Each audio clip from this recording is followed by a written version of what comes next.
Starship Vigilant, a Star Trek Adventures campaign.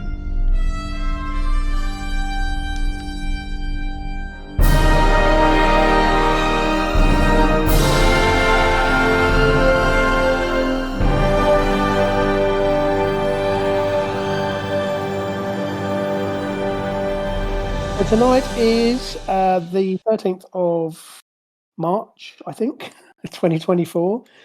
This is, or should be, episode 66 of Starship Vigilant. So this is Order 66, is it? Order 66, and obviously Star Trek began in 1966, so it's almost like I planned it. Yeah, I'm just worried because 66 is also the one where they wiped out all the Jedi, so yeah. There you go.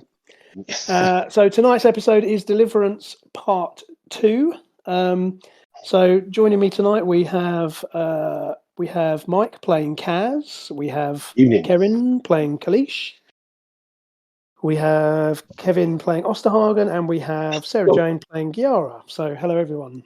Hello. Right, so who wants to fill me in on what happened last time? Oh, it's fine.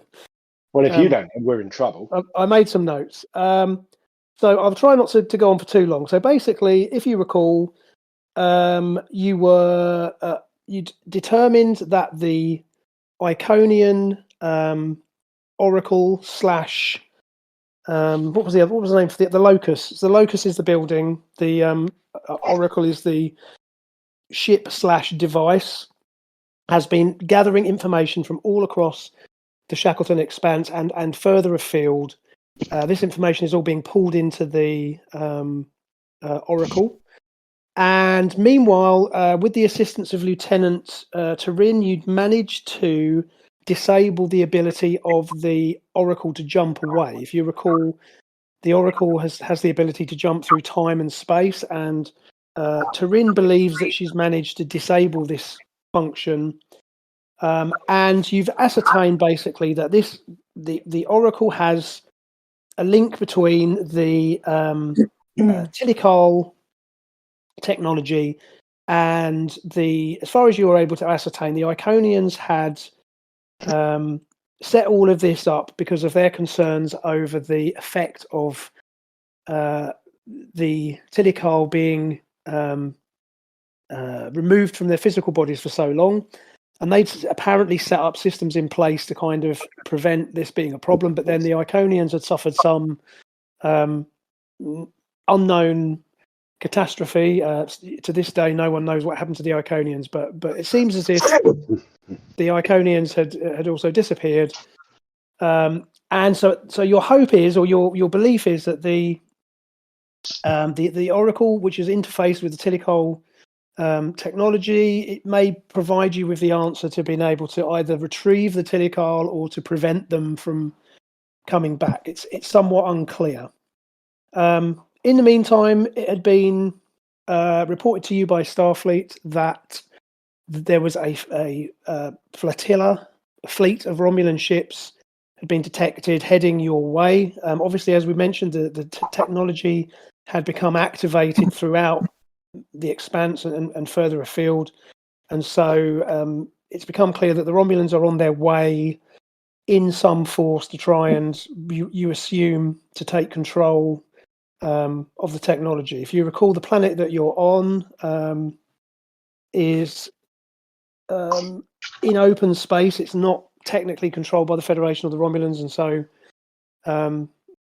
there is some question over who would have jurisdiction here. And if you recall, there's also the Orion salvage team still located on the planet. And what you'd done is you'd worked, or Koleesh had worked with the Orions to relocate their mining, or at least as much of their mining operation as possible, to the other side of the landlocked ocean to hopefully provide some sort of a distraction. And you know also that a Starfleet task force is on its way.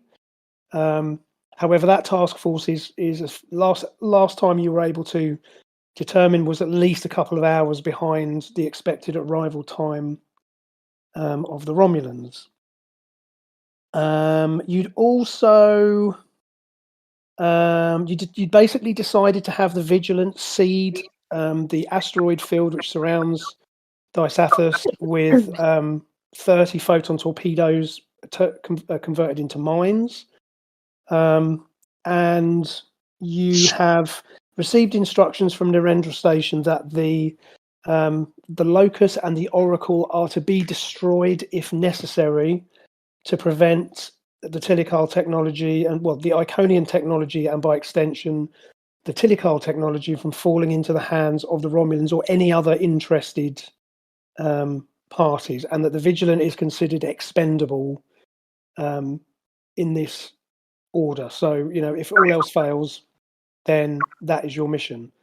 And I think finally, the other thing that we'd talked about, or you talked about, was that you'd considered a plan whereby you were going to submerge the Vigilant into the ocean and use that as another means of hopefully giving you the edge of surprise over the Romulan task force. So, Yeah. does that sound? That sounds about right. Yes.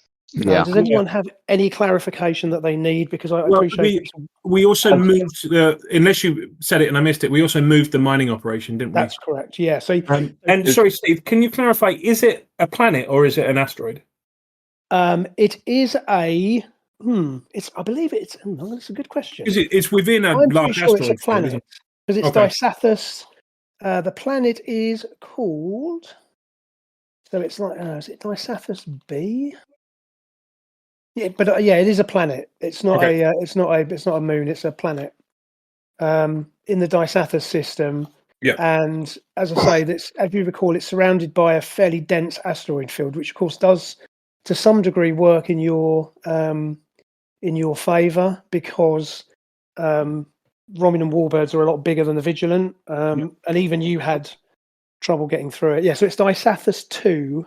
And it is, just to confirm, it is a planet. Okay, not an asteroid. Okay, Steve. We did rig we did rig it up to explode as well, didn't we? In case we needed to. Oh, the Oracle. The Oracle, yeah. Yeah, I believe so. Yeah, that was my next thing. I thought I was thinking we could siphon off some antimatter to make a destruct charge. A bomb. I'm pretty sure that Turin. I'll, as always with these things, we go with the narrative. So I'm pretty sure, because obviously your orders have been clearly stated. So I'm pretty sure that Giara and Turin had rigged something up, because ultimately, as I say, the gadget is still collating data, and this device is not only showing the location of where all of the Tilical technology is located, pretty much across the galaxy, as far as you can tell. If you remember, there was this like map on the wall that had become active, and it shows where these billions of Tilical are resting, are waiting for their, for the opportunity to come back to their physical bodies. Now, again, the question remains as to whether that's a good thing or a bad thing. But that's, as far as you can tell, the Oracle is still, Turin tells you that the Oracle is still collating all of this information. And obviously, one of the problems that you have is to determine at what point do you decide, enough's enough. But anyway, so you're right. Yeah. So the gadget has been rigged to allow you to destroy it if necessary. Yeah. What we'll say is, we'll combine both of those ideas, and we'll assume that what you've done is Giara has rigged an antimatter mine or something, like a very small amount. Just only needs to be a tiny amount would be enough to destroy. And again, bearing in mind this thing's made from neutronium, but if you set off this device inside of the structure, then the contained, force of that huge explosion would pretty much be guaranteed to destroy anything inside and anybody inside.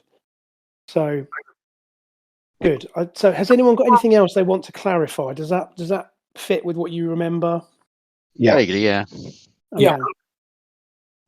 Okay. So you're all going about your business. So currently, Katie West is in command of the Vigilant. If you remember, the Vigilant was in space, seeding the mines. You are basically on the command crew, or most of you are on the surface. and you've been dealing. So if you remember, you'd made a kind of a deal with the Orions, if you recall, Kaz. You'd come to an arrangement with the Orions, which you may or may not be able to deliver on, but which I may or may not be able to remember. Yeah, that's fine. All you need to know really is that you've promised them certain, concessions, and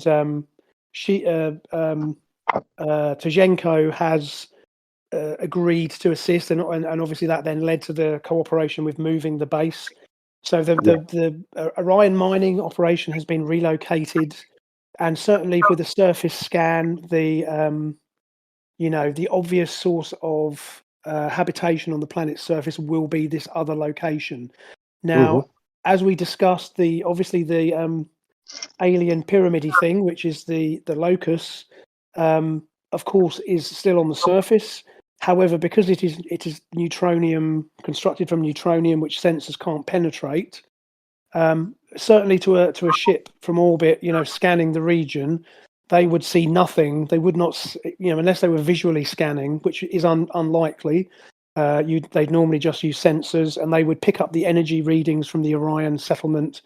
They would not detect the pyramid except through visuals, because it is essentially nothing gets out. No transmissions, no energy is able to penetrate the neutronium. So, although you've got this honking great pyramid stuck on the the shore of this lake, unless they literally see it, then they won't know it's there, if that makes sense. Right. Okay.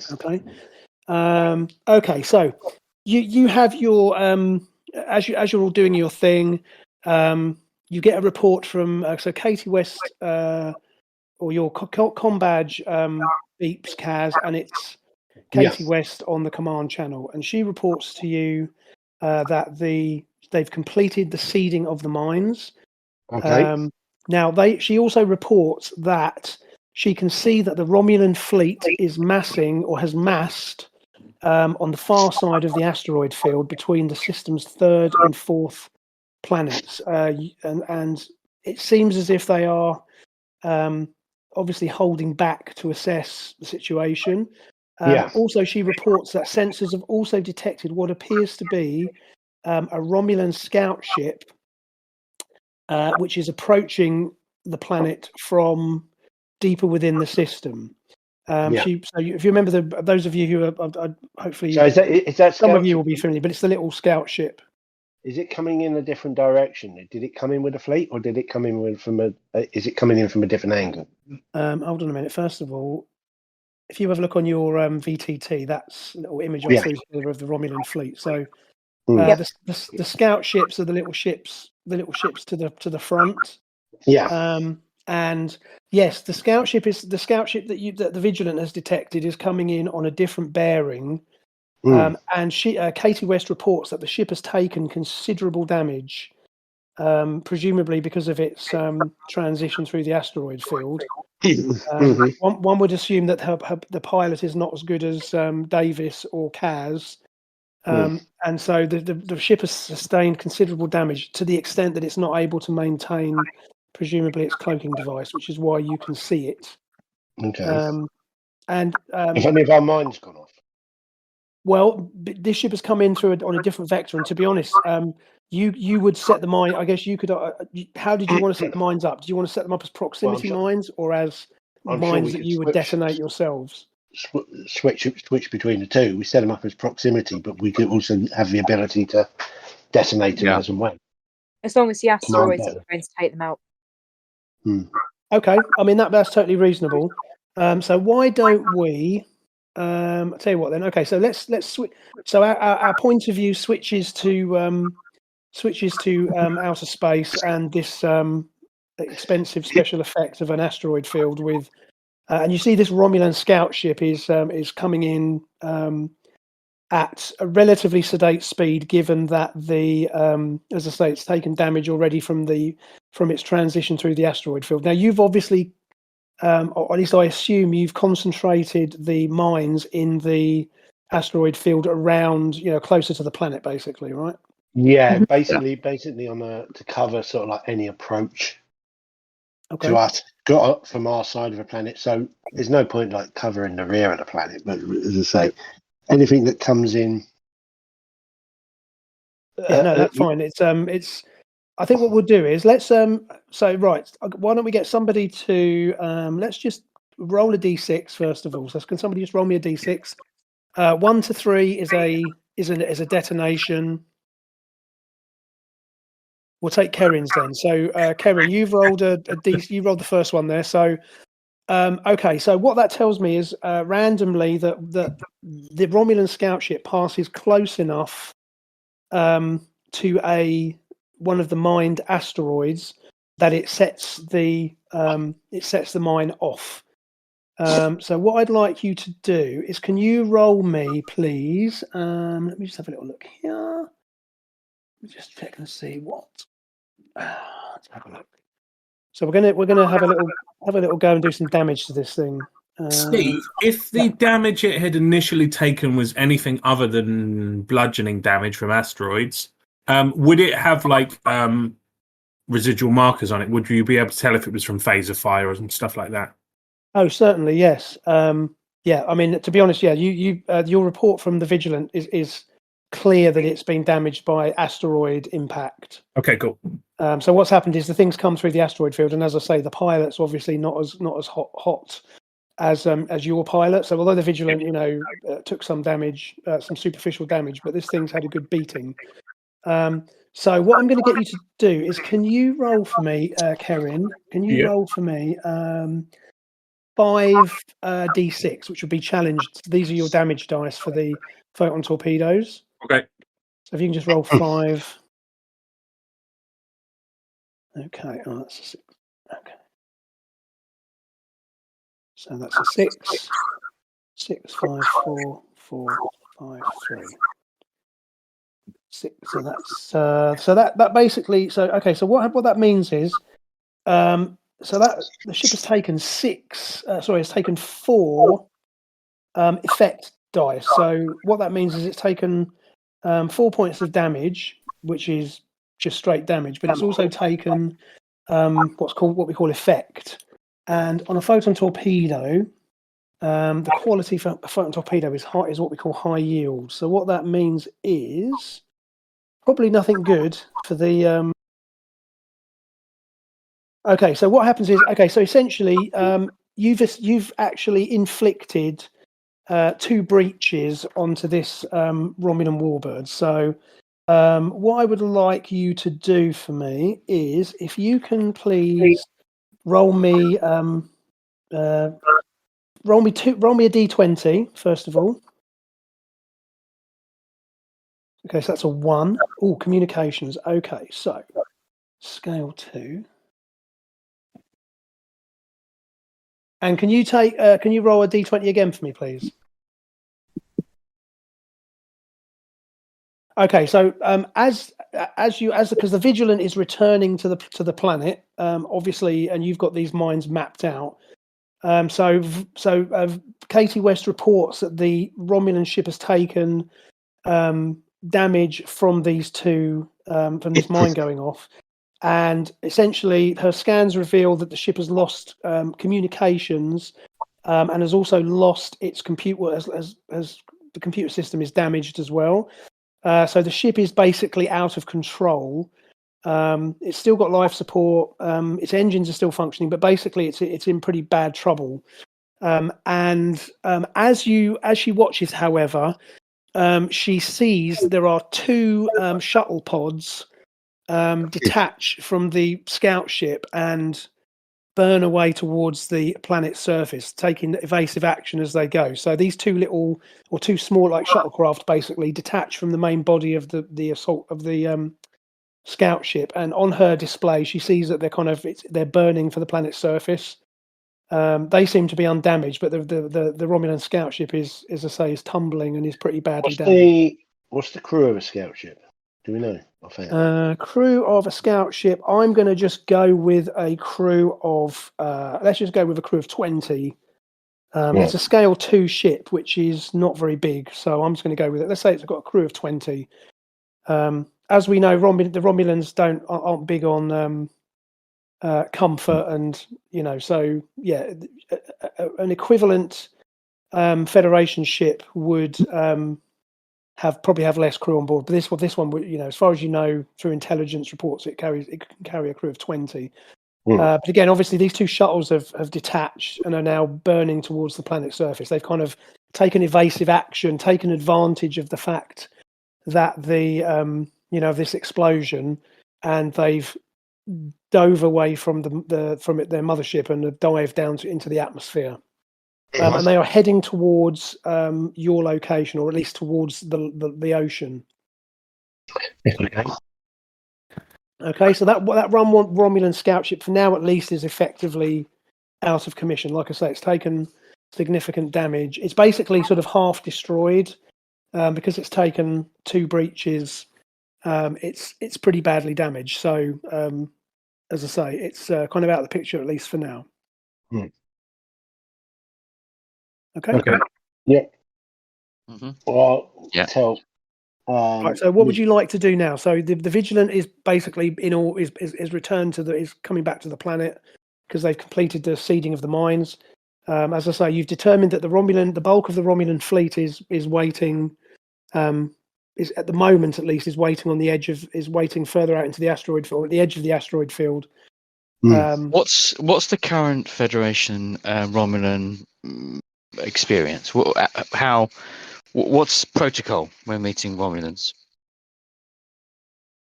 Is there a That's a protocol? good question, Mike. How would you answer that? The protocol is don't meet a Romulan. Yeah, basically. Well, yeah. I mean, this is uncharted. Well, it's unclaimed space, so we know And they're not technically at war, are they? They're just hostile to one another. No, yeah, exactly. But they basically outnumber us, and they're going to be swaggering about it. At this point in time, the Romulans have only been back in contact with other races basically for about 8 years, because I believe it was season 1 of Next Generation. Yeah. When they first returned, having been gone for 70 years or whatever. So this is taking place about 8 years or 7.5 years after that initial return, and during that period, it's kind of been a bit of a Cold War. There's been no actual shooting war, but the Romulans are constantly testing.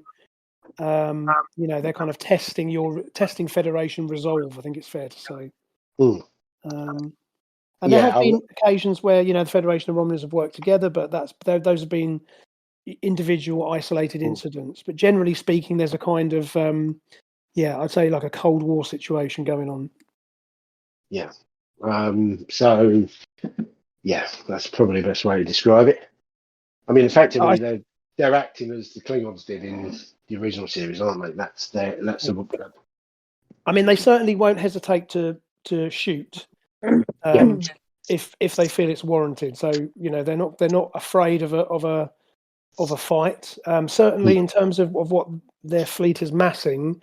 Again, your sensor scans have detected 3 Deliverance class warbirds, and those warbirds are bigger than the Enterprise D, so they're probably 4 to 5 times bigger than the Vigilant, and they are not to be messed with. However, as we've ascertained, the downside of those ships is they're going to have a hard time getting through the asteroid field, so that you can expect that they will take a pounding if they decide to move into the planet's orbit. And the individual scout ships that you've detected, as I say, there's 2 or 3 of those in that group as well. The Vigilant is more than a match for the scout ships. The scout ships are not, they're not combat vessels. So in those terms, the Vigilant's probably got an advantage. But of course, if any of those warbirds manage to get to orbit, then that could be a big problem for you. Have they spotted us yet? So they know exactly where we are? Okay, so just to reiterate then, so you guys are basically all clustered around, so with the exception of Koleesh, who was with Koleesh is still, I would just assume, is still with the Orions in the Orion settlement, and it has been helping to manage that move. And obviously but in terms of distance, she's about, 40 miles away from where you are, because this is a large I mean, we call it an ocean. Essentially it's a honking big lake, basically. But she's a fair distance. But obviously, in terms of we've transporters which you can use on the surface. So the runabout has a transport, so she can be transported back, instantaneously. The rest of you were kind of still with Kerrin at the pyramid. So basically, Kerrin is still working. Is still monitoring the systems in the pyramid. You've got a couple of your engineering team, Giara, are with you there as well, and obviously Kaz is there, and Osterhagen is there, and also Davis is there. But Davis was basically sitting in the runabout. So now the chances are that they will not. As we said, they will not detect you. I mean, the runabout is powered down. The runabout has been landed and is powered down. So when these shuttles are coming in, I'd say there's probably a 75 to 80% chance that they're going to not detect you. They're not going to spot the structure.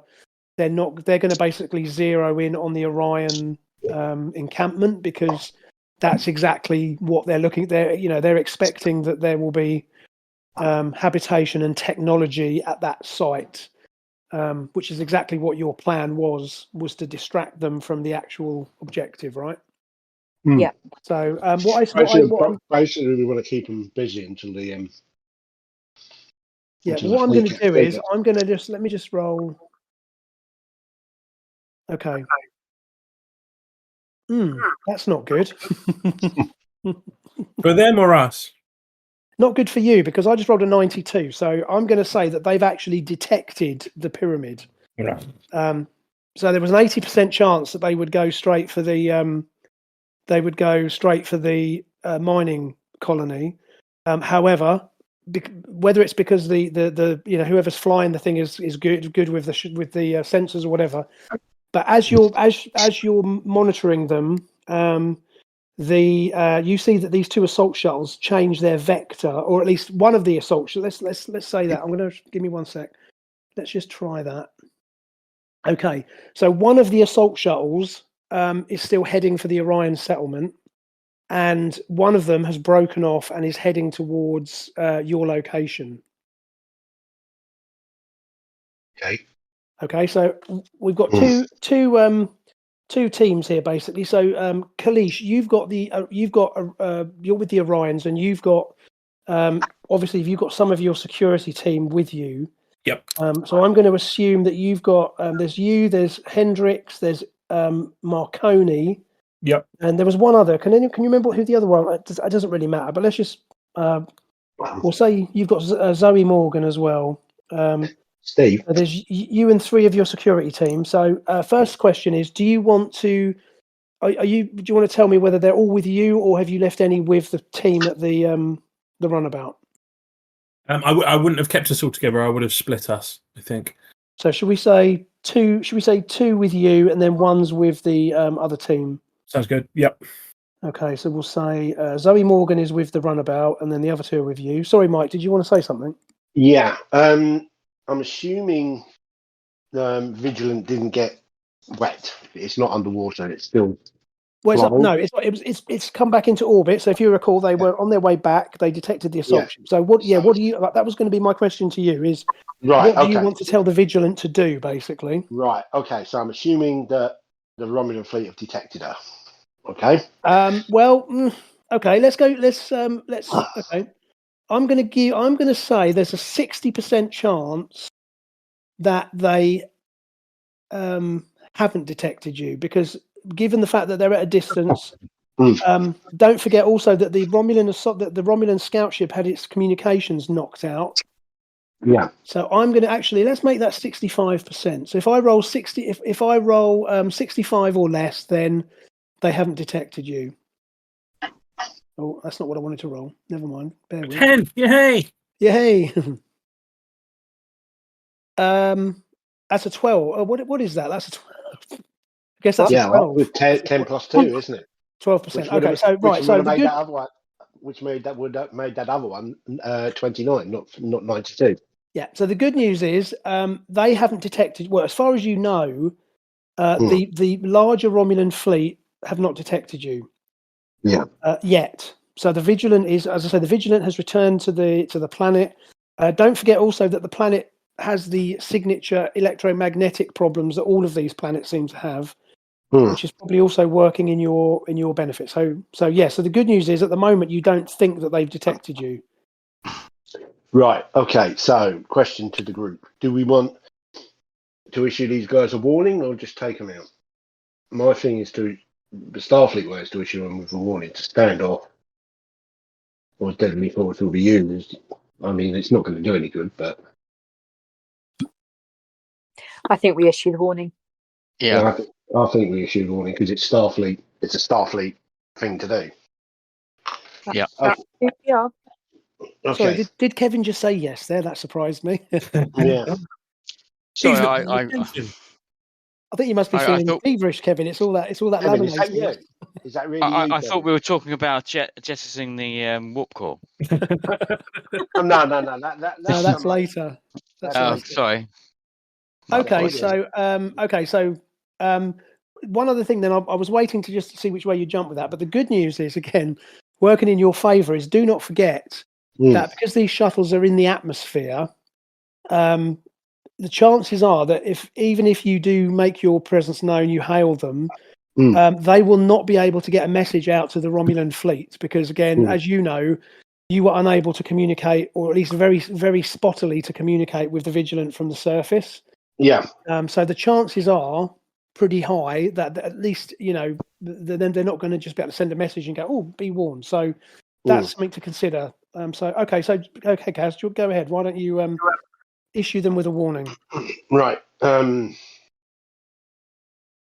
This is Federation Starship to unknown Romulan warships. Stand clear of this planet. This is your only warning. Okay. Let me have a little think about how they're going to react to that. And the photon torpedoes fly. Hold on a sec. Let's just have a little think. It's good job he's not playing Klingons, otherwise it would have been. Wouldn't it be funny if it was something like Tomahawk or? Okay, I'll tell you what, Mike, we're going to do. Yes. Let's get you to do it. Let's do an opposed. Let's get you to try and basically see whether you can convince the commander of these two shuttles, he's probably only I would say he's probably only like an Ulan, which is like a junior. You're gonna rest the game on my die rolls. We're doomed. Well, I'm not going to rest the whole game on your die rolls, but what the hell? Let's live dangerously. I like your ego shot there, Mike. The unknown Romulan ship. Yeah, take that. We don't even know who you are. Never heard of you. Right. So. Okay. So what you're going to do, Mike, is you're going to roll. You're going to get 2d. Obviously, get 2d20. I'm assuming you're going to probably want to use presence and command. Yes. I mean, I haven't got access to my character sheet, so you'll have to. Okay, hold on a second. Oh, Yeah, I know. You think 1 week he could get it, wouldn't you? Anyway. Yeah, I've not got mine. I'll look for it. Don't forget, if you go to the again, go to the chat. There's a link to the Vigilant web page, which has all of the character sheets. If you go to the crew complement tab, then at the top there you will find all of the character sheets. If they're there, they're in a link. Okay, Kaz. So you have got a presence of 8 and a command of 3. So that gives you an 11. Yeah. You don't really have any focuses that would work. I'm just debating whether the Vigilant has got the ship can't really assist you because I was considering giving you some sort of a bonus for the fact that whether they've heard of the Defiant class or the Vigilant. It's reaching. I mean, they'd know about the Defiant class obviously because there was a Romulan on the Defiant. It's reaching, but can I use? Bearing in mind this communication will come from Katie West, not me, because she'll be the one speaking from the ship. That's a fair point. Hold on. So has she got anything that might be able to? Well, that's a good. As reaches go, that's not bad. Let's have a little look. What has she got? Not really. She's actually got a higher presence than you. So, yeah. What the hell? I'll give you that. So I'll get her. Assuming you succeed, then she can roll an assist. So she'll get to roll one dice to assist you. Now, so what you're going to need to do is you're going to need to roll, and your target number is going to be a difficulty of 2, I think. Right. Okay. So that's 2d20. Now you don't have any momentum at the moment, so bear that in mind. You can give me threat if you wanted to buy an extra dice. You can give me an extra threat. Terrible time to give him threat. Terrible. Yeah. I would agree. So would I. Can we just threaten him? I mean, you can. I mean, yeah, sure. I mean, you kind of are, I suppose, aren't you? You're sort of saying, look, last warning. I know. I meant you. I mean, you, Steve. I'll give you threaten you. Okay. Give us another dice, Steve, or you get a knuckle sandwich. I must admit, I did have an idea how to prolong Knuckle this game. sandwich. I did have an idea how to prolong this game. As I say, we as actors are going to go on strike for 6 months, so Steve won't be able to finish it till November. Oh, I'll just finish it without you and just have the shit blow up. So, you'll get stabbed. Don't go there. Actually, Koleesh has got a side quest he wants to do quick. Yeah. Okay. Right. I'm going to go. I'm just going to let Mike make his roll, and then I'll come back to Koleesh. I was joking. Oh, okay. Good luck, everybody. We'll see you on the other side. You're going to go and try and find that lost Klingon ship, right? That's it. Yeah, I've got an heirloom I need to return to my family or something. Okay, Mike. No, that's 2 successes, right? Because your target was 12, I believe. Because you had 9 and a 3, didn't you? 9 and a 3. Was it an 8 and a 3? No, it was a 9 and a 3. Just agree. Yes. Hold on. Yes. It was a 9 and a 3. Oh no, it was an 8 and a 3. Oh. So you only got 1 success. However, the good news is you said I can get help from Katie West. Yeah, Katie West is going to assist because that's right. You got 1 success at least, so she gets her a 1. Okay, she succeeded. Right, so you make 2 successes. Let's say that the way this manifests is that as you're delivering your message, the Vigilant comes bursting out of the cloud bank behind the two Romulan shuttles, and bearing in mind they are assault shuttles, whatever that means, but they are still shuttlecraft. So this thing, the Vigilant, comes bursting out of the cloud bank behind them, and obviously playing heavy metal.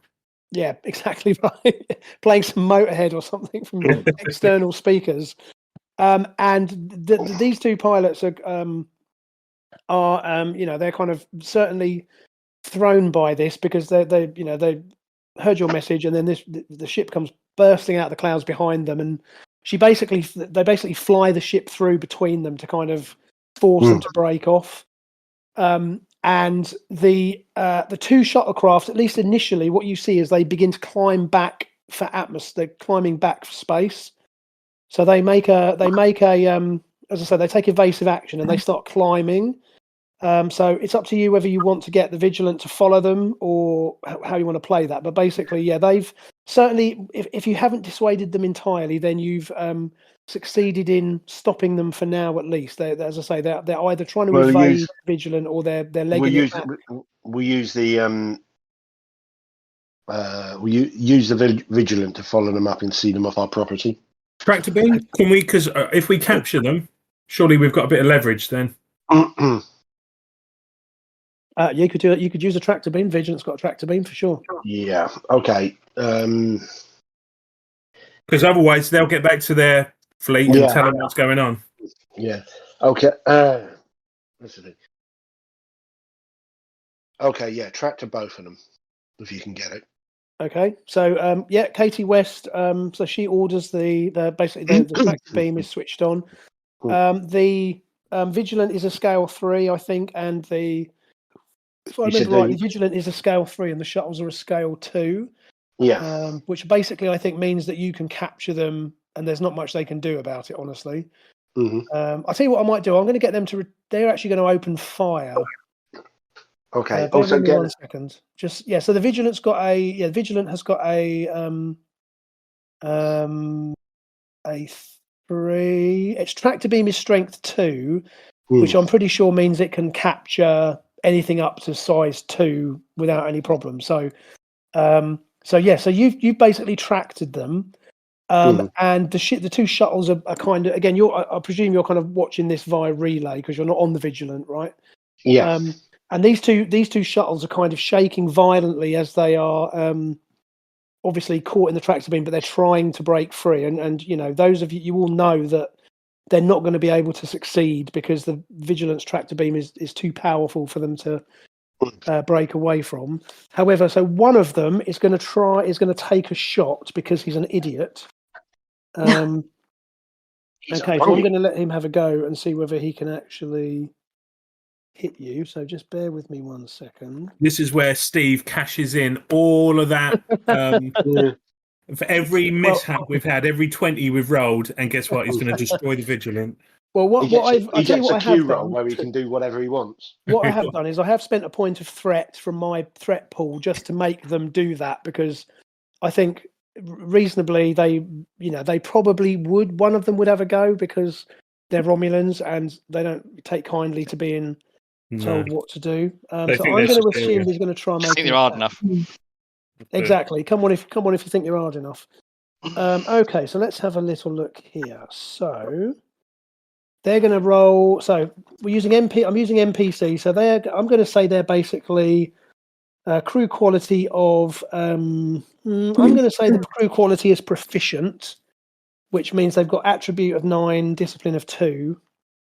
So that'll be their target. Will be an 11. They're going to use a disruptor. The Romulan scout ship is armed with. It is armed with a plasma torpedo, but I don't think they'd be stupid enough to use that because they'd probably blow themselves up as well. But as it's taking damage coming in through the asteroid belt, were there any critical hits, and therefore they've got no weapons? The shuttles weren't damaged. The scout ship was. So the scout ship isn't able to do anything. The scout ship is basically drifting. But these two shuttles are actually. Oh, actually, do you know what? What am I talking about? Yeah, you're right. Okay, forget I said that. They've all the shuttles have got are disruptor cannon. They've got like a basic disruptor cannon, and it's basically a pea shooter. It's good for strafing ground targets, but as far as it goes for capital ships, it's not a great idea. But they're going to have a go anyway because, again, like I say, they're stupid, and I've spent a point of threat. So you can take out a ship or you can threaten the deck of a ship with a pea shooter. It has been done in the past. Whose side are you on?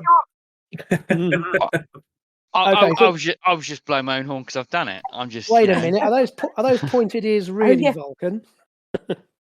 I'd have got away with it. The secret of Osterhagen for the whole 66 episodes that he's actually a Romulan spy. Imagine that.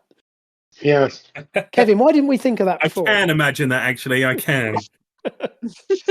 Yes, we should have. Why didn't we think of that? Yeah, we should have thought of that. Okay, so what happens is that the scout. Or have we? Or have we? Here's an envelope I sealed after episode 1. Look.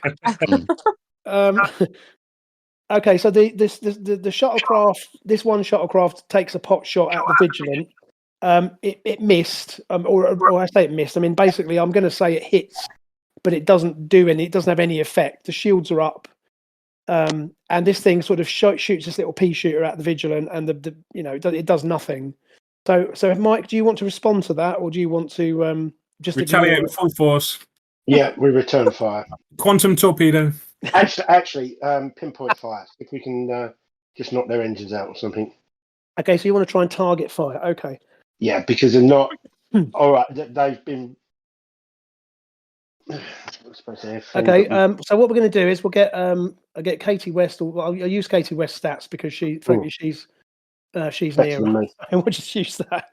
Okay, so she is going to bear with. She is going to be a control and security. So she's got a 10. Mike, that's just what they wanted you to do. Yeah, I'm sure they did. Baited you. They've got a doomsday device built into their. They are Romulans after. No, they've got a black hole. That's a combination. Oh dear. 20. Yeah, his guns don't work. Okay, Well, so no, they got a 10. to Oblivion. That's one, and she needs to get a. She's going to roll for the ship as well. So the Vigilant has got weapons and security of 13. Has got apparently has got an 18 for weapons and security. So okay, that's a hit. Okay, so so the Vigilant returns fire with its phasers, and to be honest, I'm not even going to roll for it. It hits, and the shuttlecraft is destroyed. Yeah, you just two blasts shoot out from the phaser arrays, and the shuttlecraft just vaporizes. Whoopsie. Surprisingly, the other shuttlecraft then begins to, or rather, decides not to resist.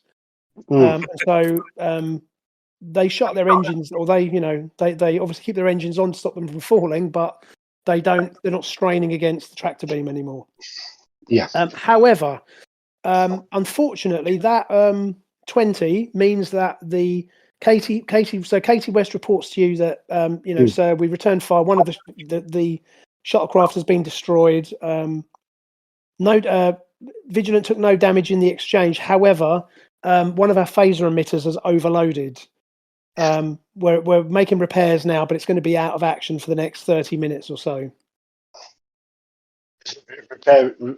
Expedite repairs and stand by. Absolutely. The good news is all I'm going to say that's going to mean to you is the Vigilant has got so it's got, obviously you've got phaser cannons and phaser arrays. So what we'll say is the phaser arrays are offline.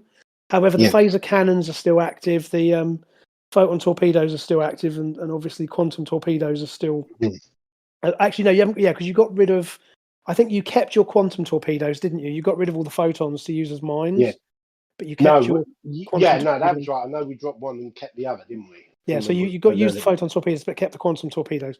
So I mean, you're not unarmed or anything. It just means that one of the weapons systems is over, because again, the ghost of what's the name, Pollard, has come back to haunt you as the good old Vigilance weird systems have acted up again. But it's not critical. It's a complication, but it'll take them about 30 minutes to repair it. So they're working on that now. So the Vigilant has got this shuttlecraft captured. So what do you want to do with it? We can't bring it into the ship, can we? This whole system. No, but what you can do is you can, I guess you can force it to land. Maybe. Would you want to land it with you, or land it with Koleesh? Because presumably you want to basically take them. Get the Romulans. Yeah, land it with us. Captured. Yeah.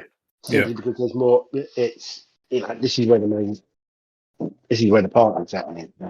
Yeah. And just because they noticed us, we're hoping no one else does. So if we add more. Yeah. Yeah, I mean, again, if anyone else comes looking, we'll do the same thing. That they'll have a chance to detect. They'll have like a chance to see you, but and we don't want to increase that chance by holding their hostages where we don't want them to look. Is there a protocol for taking? No, you cannot take blood samples. Yeah, no, you probably can, but I've got some of these guys. So is there a protocol for taking hostages? What were they called? Non-combatants. They are survivors from a crashed ship. Right. Okay. I mean, I guess that's right. It depends how you spin it in your log, really, doesn't it? I mean, for now. So sorry, just to be clear though, because you don't want them to go to the pyramid. I take it you want them to go to the Orion settlement, right? Because you don't want them to see the pyramid yet. Yeah. Well, so the thing is, if they already know about the pyramid. Well, they detected something and they were coming to investigate, but obviously you scared them off and then shot one of them down. So, but that's one ship, Mike, not the rest of the ship. And it's a shuttlecraft. It's not a ship. It's a shuttle. It's only probably holds half a dozen soldiers or centurions or whatever.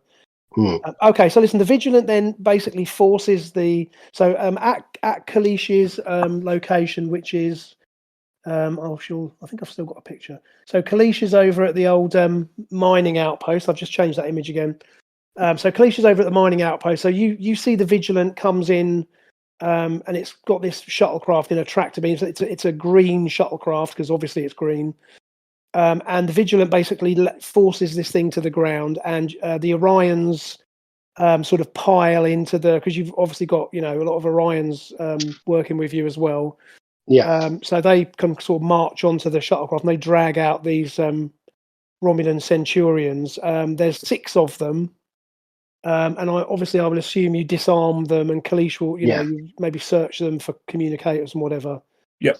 And then you can lock them in a tool shed effectively. Yeah. Okay. What do you want to do with the shuttlecraft, just as a matter of interest? Um, There's not a lot we can do with it. I mean, we forced it to the ground. I mean, you could drop it in the. I guess you could get the Vigilant to drop it in the ocean. yeah. Yeah, it sounds like a plan. Yeah. I mean, do you want them? Because what I'm saying is, if you get further ships, and you can expect more ships to come. Again, if they detect their shuttlecraft, although of course you could also say that would also help you, wouldn't it, in distracting them? Because if they were to see their shuttle was landed at the settlement, Mike? Could we crash it? I'm doing air quotes here. Could we crash it? Say a couple hundred miles. Look, it crashed, and we rescued the survivors. Yeah. Well, not even that. But if they get if they have a distress beacon or something on the crash ship and it's away from us, at least that might lure them even further away from us for a while. If they go to invest, because if we were to approach a planet and we had sent a scout ahead of time and we picked up their crash site, that's the first place we would go. Right. Question, Steve. Did you say it interferes with transporters? Yes. So it has the same, as has been common with a lot of the planets with this technology, is that transporters are unreliable at best, and that they basically don't use them. I must admit I like Kerrin's idea, but my only thought of that was that in the day and age of Star Trek, sort of like crashing it 100 miles thing, because again they're just beaming the survivors back up. But if they can't do that, they can't beam them up. So they wouldn't be able to. So, and also they probably wouldn't be able to communicate with them either. Don't forget, as we've already established. Yeah. Okay, do that. Okay, so the Vigilant can pick a suitable location and land. Smash it into the ground. Yeah. Okay, so the Vigilant shuttle flies off. Yeah. They'll be gone for about 20 minutes, let's say. Mm. So they go shooting off and towing this thing behind them. You get the Romulans locked up in the tool shed or one of the tool sheds, and presumably keep them under guard. And yes, sure enough, the Vigilant reports back. And in the meantime, can I before we finish with that, I'll contact Koleesh and see what you can find out from the Romulans. Okay. Okay. Yep. Fine. So while that's going on, then, so Koleesh, we'll switch over to you. So so you've got these 6 Romulans, and they're typical Romulans. Arrogant, really bad dress sense, really bad haircuts, shoulder pads, really bad haircuts, and they kind of sneer at you when they first catch sight of you, because again, Romulans and Klingons don't like each other at times. If I remember correctly, the Romulans consider Klingons a waste of skin. Correct. And these guys are, despite their circumstances, and obviously they are prisoners, and there's a few scowling Orions hanging around to remind them of that fact. But they basically can't help but be arrogant. Mm-hmm. And as you, so if you're assuming you kind of, you approach them to question them.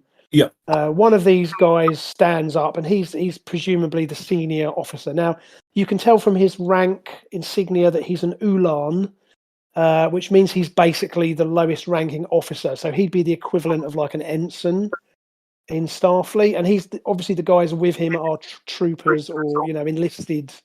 But he does his best to kind of sneer at you as you approach. And he says, interesting to see a Klingon as a lapdog of the filthy Orions.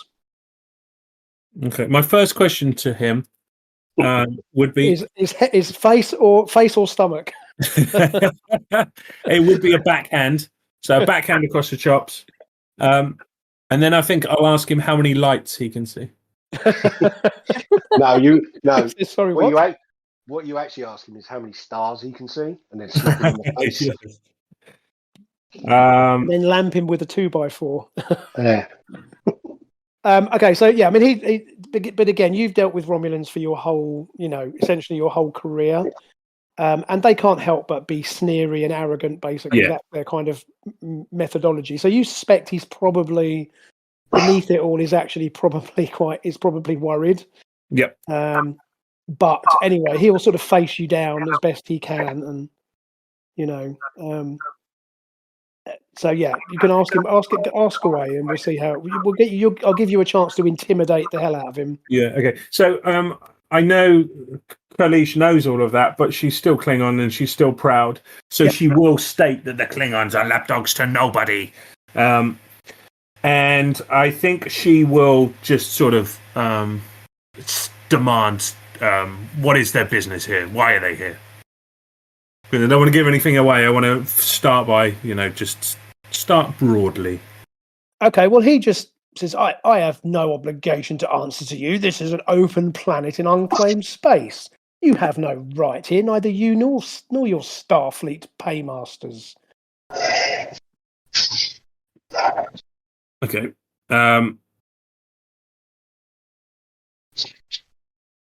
I am trying to think of how Koleesh would act whilst working for the Federation, because I know what she'd do as a Klingon. Yeah, she'd probably put a I knife. mean, the point is they're going to know. They're going to know you're a Federation. Because I They've want just to been chased out of the atmosphere by a Defiant class. I want to gut him and then ask who is willing to answer my questions, who is next in command, and go down the line until I start to get answers. What you want to do is say something along the lines of, I forget, is I know what Klingon protocol is, but is Starfleet protocol is to gut him or to negotiate with him? Can you just clarify probably that? not gut him, I would argue. But no, but do you know what I mean? So kind of imply that you want to gut him, but you're just double checking what. Oh no, actually, you can't do that because then that does imply you are a lapdog. No, that's true. Yeah. Yeah. Yes. No. Forget that. I mean, ultimately, you again. He's as a lot of this is face, and I mean, I'm sure nobody would be too bothered. Certainly, none of the Orions would be too bothered if you sort of slapped him around a bit. Oh yeah, totally. And I want to show my my superiority. 100%. I'm just wondering because there isn't really any information I want from him, and I wouldn't believe a word he said anyway. So I think it's all just a bit of a a song and dance. I'm not here to get information. I just want him to know. I certainly don't want to give anything away. So surely you would do it for fun. I don't know whether Koleesh would, because I think Koleesh has grown. No. I think Koleesh has grown. I think so too. And I think she would probably, in her head, she probably would do it. But you're right. I think her, as you say, actually looking at the situation, there's nothing that he can. You already know that there is a Romulan task force, outside of the asteroid field. Yeah. You know why they're here. They're coming to get this technology, or at least coming to investigate the technology. But you assume they're coming to take it.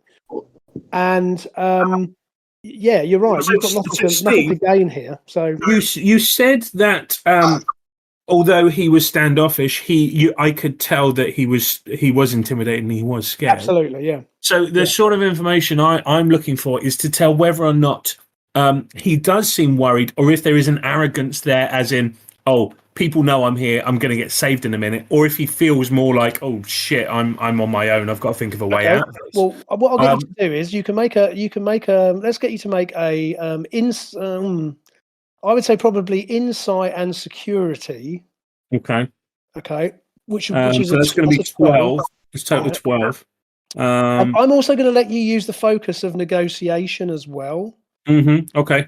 So if you obviously that just means if you roll your 2d20, let's see how you get on. And I'm gonna you're gonna basically I'm gonna look at his stats here, and I'll see how you get on, and I'll respond accordingly. So yeah, go for it. So just roll your 2d20. Oh shit.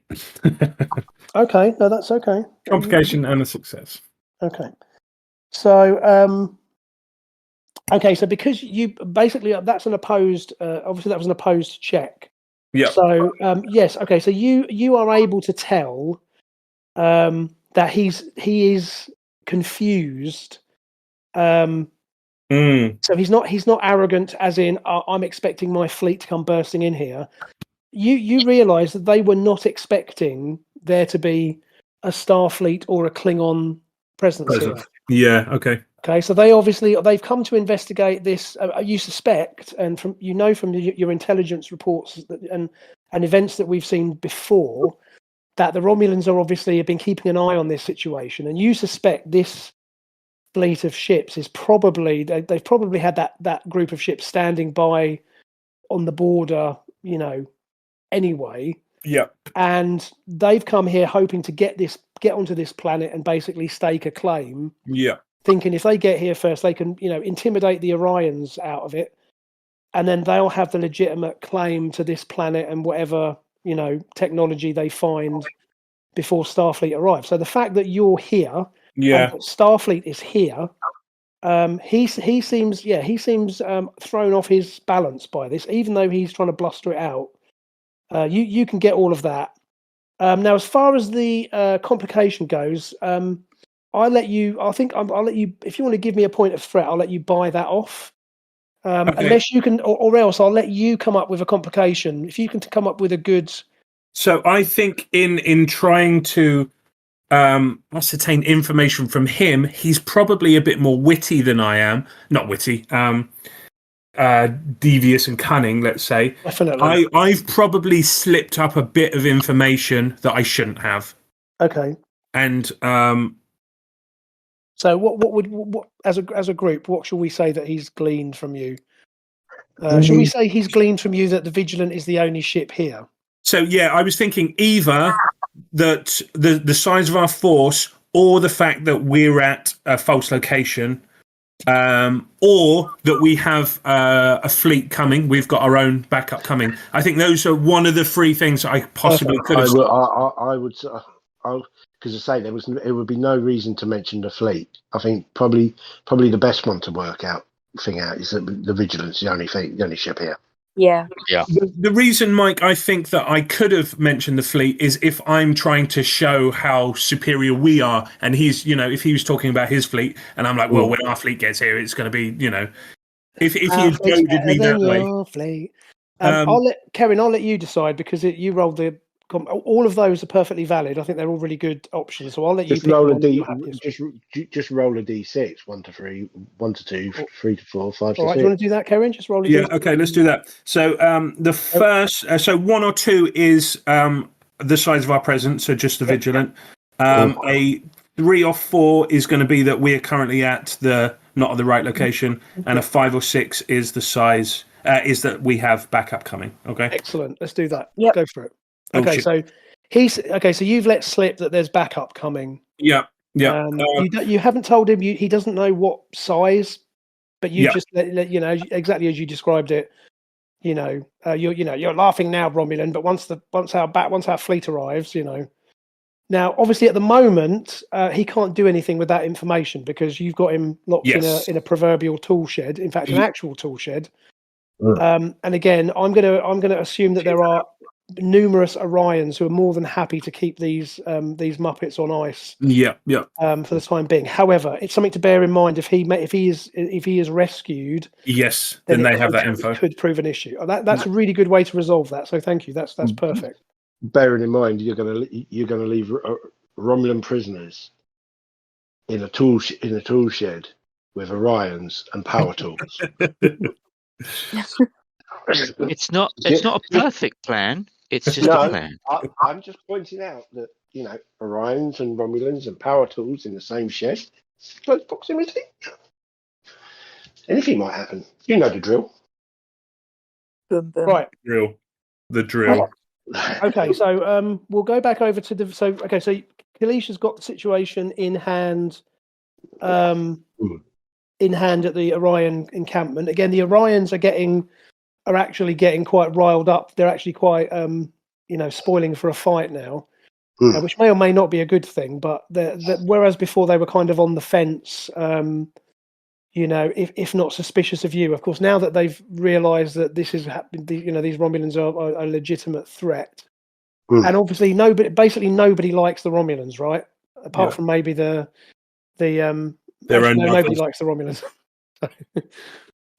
So I think again, Orions will have fallen foul of Orions Orions will have fallen foul of Romulan patrols many times. So if anything, Koleesh, you might have to keep an eye, or you might have to post one of your people to keep an eye on the Romulans so that they don't meet an unfortunate accident in the tool shed. Okay. Because they might be tempted to inflict a little bit of retribution on these guys, and as you say, Starfleet procedure is that they will be treated as they're prisoners, so they should at least be treated well enough. Of course. Well, I mean, I'll have someone keep half an eye. Maybe I'm not too fast. Okay, that's right. Just pop in every hour, so just check on them. I'm technically following Starfleet protocol, but Yeah, exactly. If any of those Orions get left alone with them, then a half an eye might be all that's left. Exactly. Okay, so right, so Vigilant has, as we said, has deposited the shuttlecraft. You've got the Romulan prisoners under control for now. So Mike, the Vigilant is basically back, and she's Katie West has got the Vigilant sort of. Essentially, do you want it to land? How do you want to handle it? Because she can just sort of hover above the ground. But again, obviously, she is presenting a nice sensor target. So if another ship penetrates the asteroid field, which you suspect is only a matter of time before they send another scout ship through, or even one of the bigger vessels through. Is there anywhere where she can go apart from the original plan, dropping her in the lake? She can land, and she can land, and she can power down. Again, it's all of these things, because again they'll be coming in looking. I would actually say that rather than landing her, just go and effectively make herself scarce, make herself hide in the mountain range. Is it or something possible? Like is it possible to say get one of the photon torpedoes and repurpose we it? ain't got none left. Okay, is it possible? Is it possible to get something, put it in the Romulan ship to give the give it the digital signature of the Vigilant, so that anyone firing a torpedo would go to the Romulan ship, not to us? The only problem with that is the Romulan ship is now in bits on the side of a mountain somewhere. No, he's talking about the scout ship that's up in. Scout ship, scout ship is up in is sort of in space. It's a bit mullered, but it's still. Yeah. Is it possible to kind of give that? To give that. It could be if we had the time, but it's up to you. I mean, I would say I wouldn't say you'd need to. You wouldn't even need to do that. What you could do is you could probably do some computer shenanigans, although its computer system is damaged, isn't it? What you could do is, and again, just throwing this out there, what you could do is you could use a probe, one of your probes, and you could program it as a decoy to match the Vigilance emissions or whatever. Okay, go with that. And you could literally have the probe go and attach itself to the scout ship, so that, yes, you're right, if a ship came in and was scanning from a distance, it would think it was a Federation ship, because the Romulan scout ship's computers are trashed. It can't be broadcasting. It's like, and its communications are also damaged. It won't be transmitting its friend or foe IFF transceiver or whatever. So, and Osterhagen could do that separately without having to divert anybody else, because it's essentially you're programming a probe to do that. So I'm quite happy for Osterhagen to do that and to make that happen, if you want to make that happen. Yeah, that sounds like it could be a good idea. Okay, so why don't you then give me and Kiara can assist you if needed. I'm going to say it's going to be a difficulty 3, because you want it to be convincing. You don't want it to be a half-assed job. You want it to be so that legitimately they think it's the Vigilant if they detect it from a distance. So if I look at 10 and 17. What did you roll? 10 and 17. Okay, so I think if I look at your character sheet, give me one sec. I think it's one success. Yeah, that looks like a success to me. So you would have used obviously science, and I would guess Insight, you isn't would it? go for insight or daring, even maybe. Daring would be Yeah. better. Yeah, So go that would have daring. been your target number would have been 14. So yeah, so you got one success. So Giara, you can also make a roll to assist if you don't mind. If you want to use One the or same two D20s. 1d20, control and engineering, I would argue. Okie dokie. I believe that's a success, isn't it? Just having a quick look. Yeah. Engineering 5, control is 10. Yes, 15. 15. Okay, so you've got 2 successes. So, okay, I'm going to say that you have successfully programmed the probe. Now, because you didn't get the 3 successes, what that means is I'm going to give the Romulans a 75% chance of being fooled by it. So, in other words, your programming is not flawless given the time restraints, but it's good enough that there's a 3 and 4 chance they're going to fall for it, but they will have a chance to see through it, if that makes sense. That seem fair? Mhm. Yeah. Okay, so what you do is you basically you essentially do that work remotely. You get the Vigilant to launch a probe, and this probe shoots up into space, and it essentially goes and attaches it, or it literally goes and floats 10 yards off the hull of this tumbling Romulan ship. It literally matches its path. And so if you then scan, and your scan comes back at you and says it's the USS Vigilant, it's a Defiant class ship, performing evasive maneuvers, basically. So there's a good chance that that's going to be good enough to fool anybody coming in who sort of is going to shoot first and ask questions later. Which Yeah, it just needs to be a kind of a peripheral. again, it's a distraction, isn't it? Yeah. Perfect. Excellent, and that's a great little idea. I like that idea a lot. So yeah, very good. Okay. So back at the artifact. So Mike, you said you wanted the Vigilant to go and hide. Basically go and lose itself amongst the clutter. So it's not, because I say if you put it in the water, then it's going to have to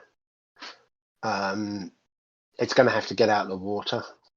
Let's face it, we haven't got the budget. We haven't got the budget. Yeah, but it is a season finale, series finale, so we could blow the budget. But I mean, I did make a cool picture and everything, but yeah, all right. We could always argue that that's just the Vigilance skimming low over the surface of the ocean. So it's not actually coming out of the ocean; it's just flying over. Yeah, I like that. We'll live with that. Okay, so you send it off to go and lose itself somewhere. Yeah, basically, because again, if it's sitting there, the Romulans are probably going to be able to see through the water, see through the thing. Well, I mean, it's that they would probably detect it eventually. But fair enough. You tell Katie West to go and but she goes off. Keep within sort of like, I don't know, 30 seconds of 30 seconds flight time sort of thing. Go and lose yourself, but keep yourself within a minute. Okay, so she flies off, launch the probe. So the probe is functioning.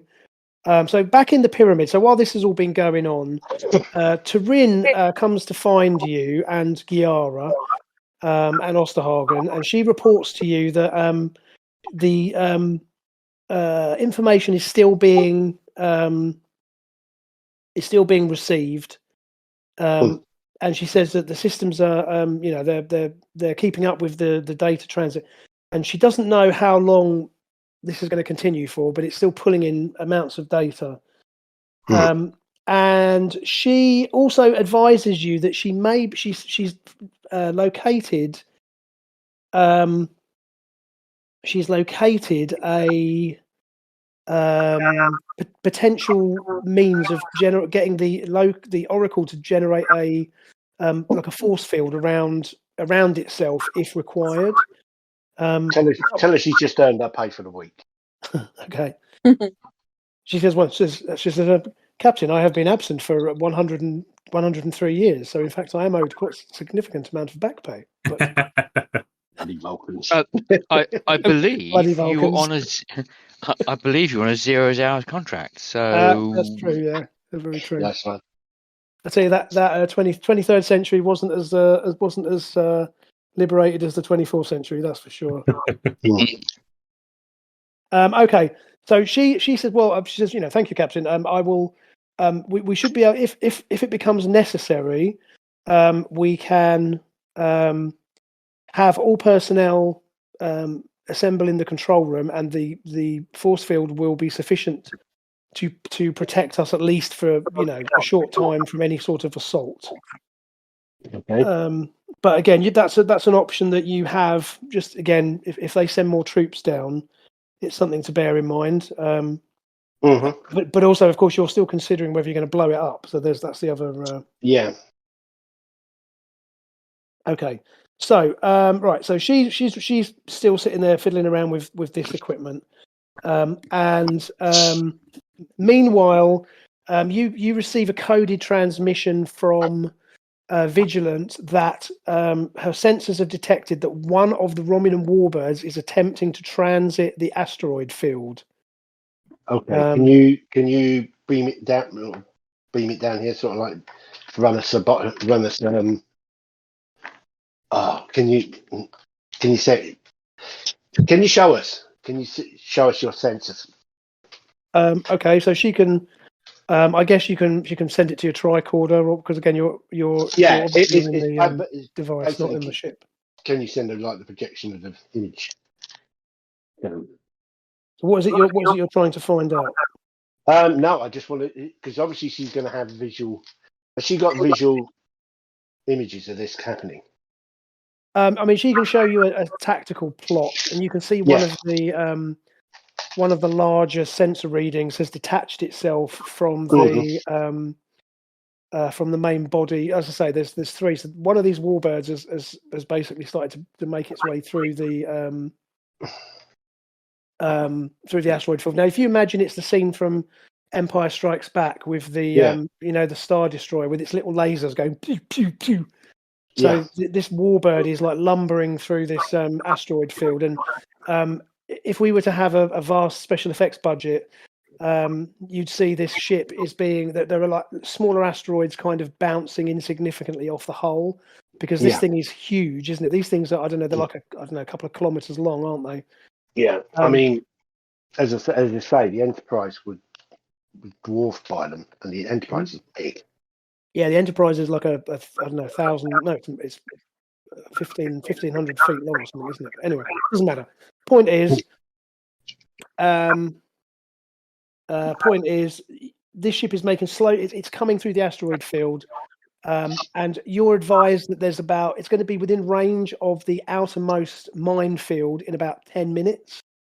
Okay, so this thing is pushing its way through. It's like muscling its way through, and it's again. They're picking up energy discharges where this ship is obviously firing its disruptor cannons at larger asteroids to clear a path. Yeah. She also reports that the other ships are still holding position at the outer edge of the asteroid field. They're obviously just observing to see what happens here. So you've got 10 minutes or so before the thing gets close to the planet, and then we'll see what happens with the old minefield. Okay. Well, I mean, to be honest, there's bugger all we can do about it. So, where we've got them. Okay. So, as you, is there anything else you want to be doing in the meantime whilst this is happening? Probably go to the toilet. That's a good idea. Yeah, always take the opportunity to go when you can, right? Bio break, I think it's technical. Yeah. You get because there's not much else you can do for 10 minutes. Like I say, this thing you're tracking it through, and eventually it merges. It's coming towards the edge of the asteroid field, coming towards the planet. Okay, so what we're going to do is we're going to do the same as we did before. So I'm going to say this time there's going to be a 90% chance that this is going to set off at least one, if not more, mines, because this thing is so big. So I think we're going to roll. Let's just, as long as we.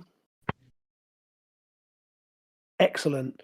So so this sets off at least one mine. So I think if we roll, can somebody roll a d4? Roll a d4 for me. Anyone? Let me do that. Just roll a d4. Oh, you got sorry. Nice. Oh no! Everybody's got No. No, you just, it doesn't matter. You rolled one d4, but that's what all I was going to say is you've yes, amazing. You've rolled four fours, but basically this thing has detonated 4 mines Nice. So, Mike, this time you can roll the photon torpedoes. So, if you can do me a favour and roll, 5d20. so what I need you to do is hold on a minute. Mhm. Just bear with me. Try.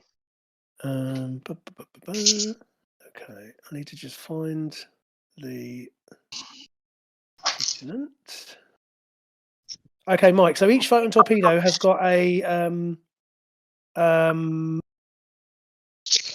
it's 8 challenge dice. Right. Okay. So that's what 32 dice.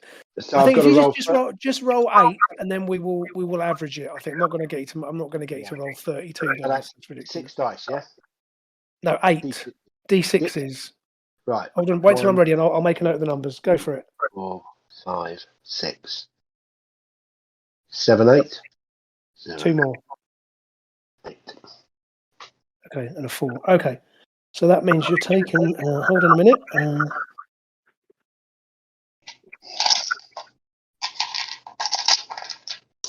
That's 3. So 3.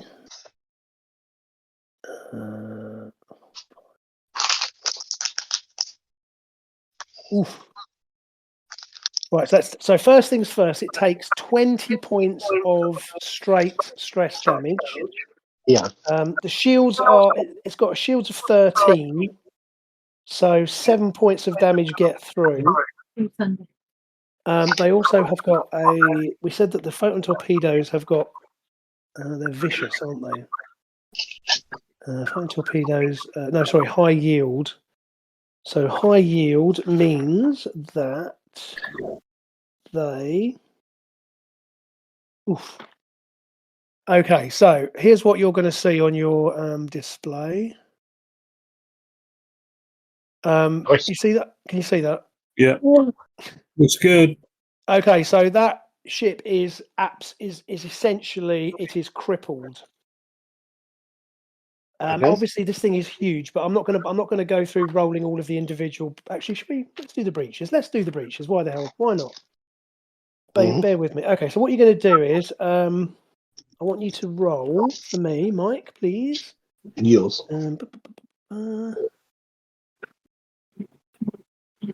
So it suffered a breach. So can you roll for me? Down to, so I'm saying it's suffered 3 breaches. Yep. Because you've not only have you done more than 5 points of damage, the shields have been reduced down to 0. So that's 3 breaches that you've inflicted on it. And what I need you to do is, it's a scale. They're big. But if you can roll for me, then a d20 3 times, please, and just tell me what the numbers are, because I just need the systems that you rolled. So a 20, a 13, 2 20s. Oof. Okay, so its weapon systems have been completely trashed. Okay, so those two 20s, that's weapon systems. So those have been totally trashed. It's also taken a structural breach as well, which means it's taken actual hull breach damage. And the ship is, certainly for the moment, because its weapon systems have been disabled, it is in a bad way. Okay. So the downside is that the next ship, if they send another ship in, it will be much more cautious, because it will have obviously detected that they now know that you have seeded those asteroids, or some of the asteroids, with mines. Yep.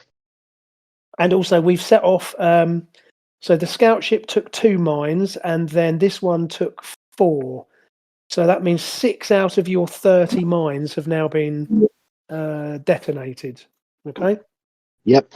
So the good news is you've managed to, as I say, pretty much disable.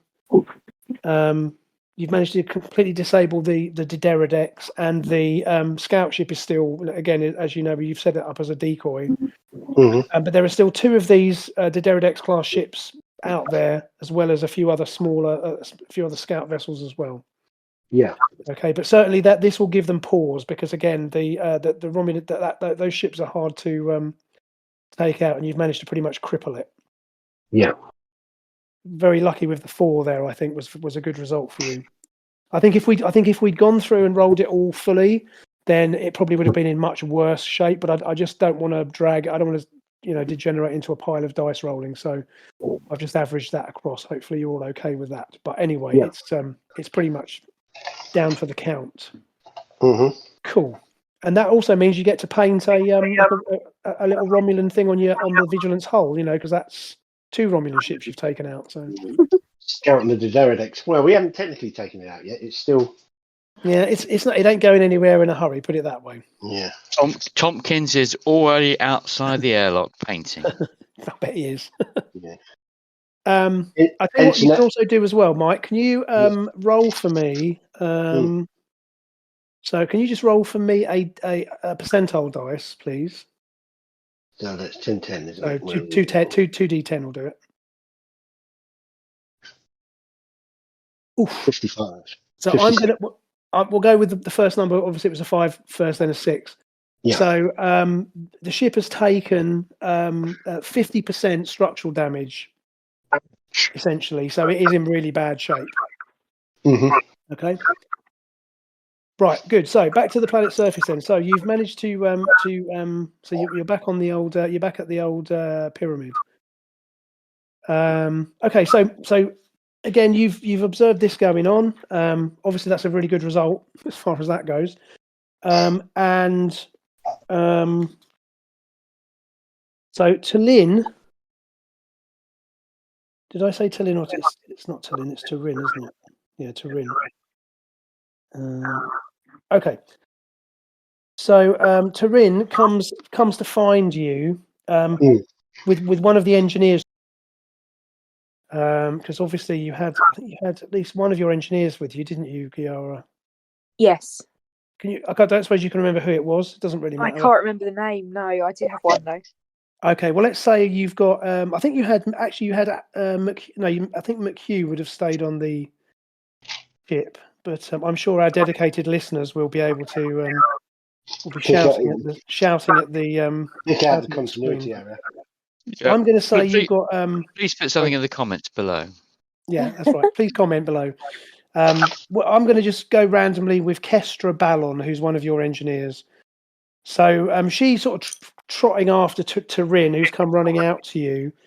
And she says, Captain, I need a word with you. It appears as if the Oracle's control systems are reporting that the flow of incoming data is beginning to stabilize. It appears that the system is beginning to settle into operational mode. However, there is something else that you need to see. Could you accompany me? Yeah, I'll turn to my second in command and say, whoever it is here, and I say, keep an eye on things. I'll be back soon.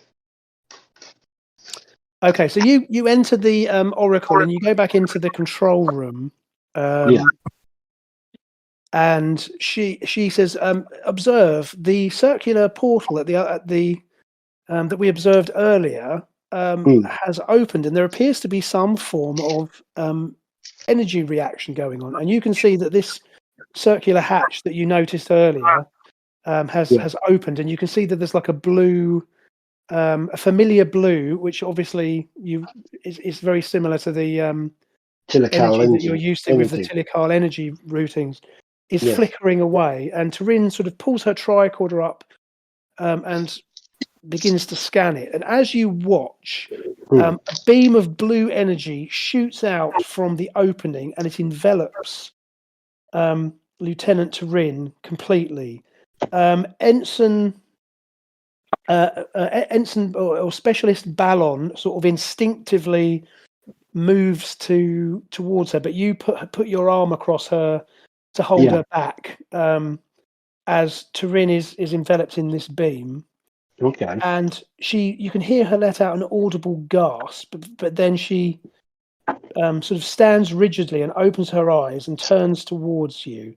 And you can see that her eyes are a brilliant azure blue with no apparent iris or pupils. Right, okay. And she opens her mouth and speaks to you. And the voice that comes from her is not the voice of Turin. Mhm. She says, I am Uth Olanu of the Tilikal. We need your help before this crisis escalates and kills us all.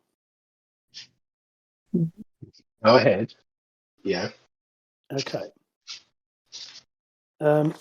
So she advises you that the Tilikal. So she says, look, she says you need to understand the situation, Captain. My people had originally entered the pocket universe as you have described it, as I have ascertained from scanning your records. We originally entered the pocket universe as we were attempting to escalate our consciousness to a new level of being. We believed it was the right thing for the evolution of our people. However, we were soon, when we attempted to return to our physical bodies initially, some of our comrades decided to prevent this, as they were keen to remain in the other universe and to increase our abilities. And it has become apparent that some of our people, were they to return to their physical bodies, have determined that the best course of action to preserve our Tilikal consciousness is to subjugate all other races in the galaxy. Right. Yeah. Myself That's not and many of our people have come to realize that we actually prefer to exist in the pocket realm, where we can simply observe the universe and learn from it. As you know, you have met one of these beings before in the form of Ashtamalia. And the situation is grave because the link that has been created between the pocket universe and your reality, with the activation of this ancient technology, is causing the other realm to begin to collapse. And if it is allowed to continue, it will eventually lead to possibly the destruction of that realm, as well as the consciousnesses of all of the Tilikal who currently reside within it. We ask that you allow us to. We allow that you honour our decision and assist us in closing the interface once and for all. Okay. Give me 5 minutes. I'll let you know our decision. Right. I'm calling. Right. Everybody else. What do you think? Silence. It doesn't sound good, does it? I mean, what can we do to help? Yeah. Is there any, Are they telling the truth? Is it a case that this is a double bluff and the enemy of my enemy kind of thing? But but they're saying that they want us to shut the gates, basically. So Well, let's call Yog-Sothoth off and shut the gates. yeah. What, can we run that scenario through almost a logic test of whether this is something that could be real? What could happen if we did it? What might happen if we didn't do it? Is there a way in which we can, if it's just a mind experiment, is it possible just to run that idea through? Well, you're the expert. You're the expert at this sort of thing. So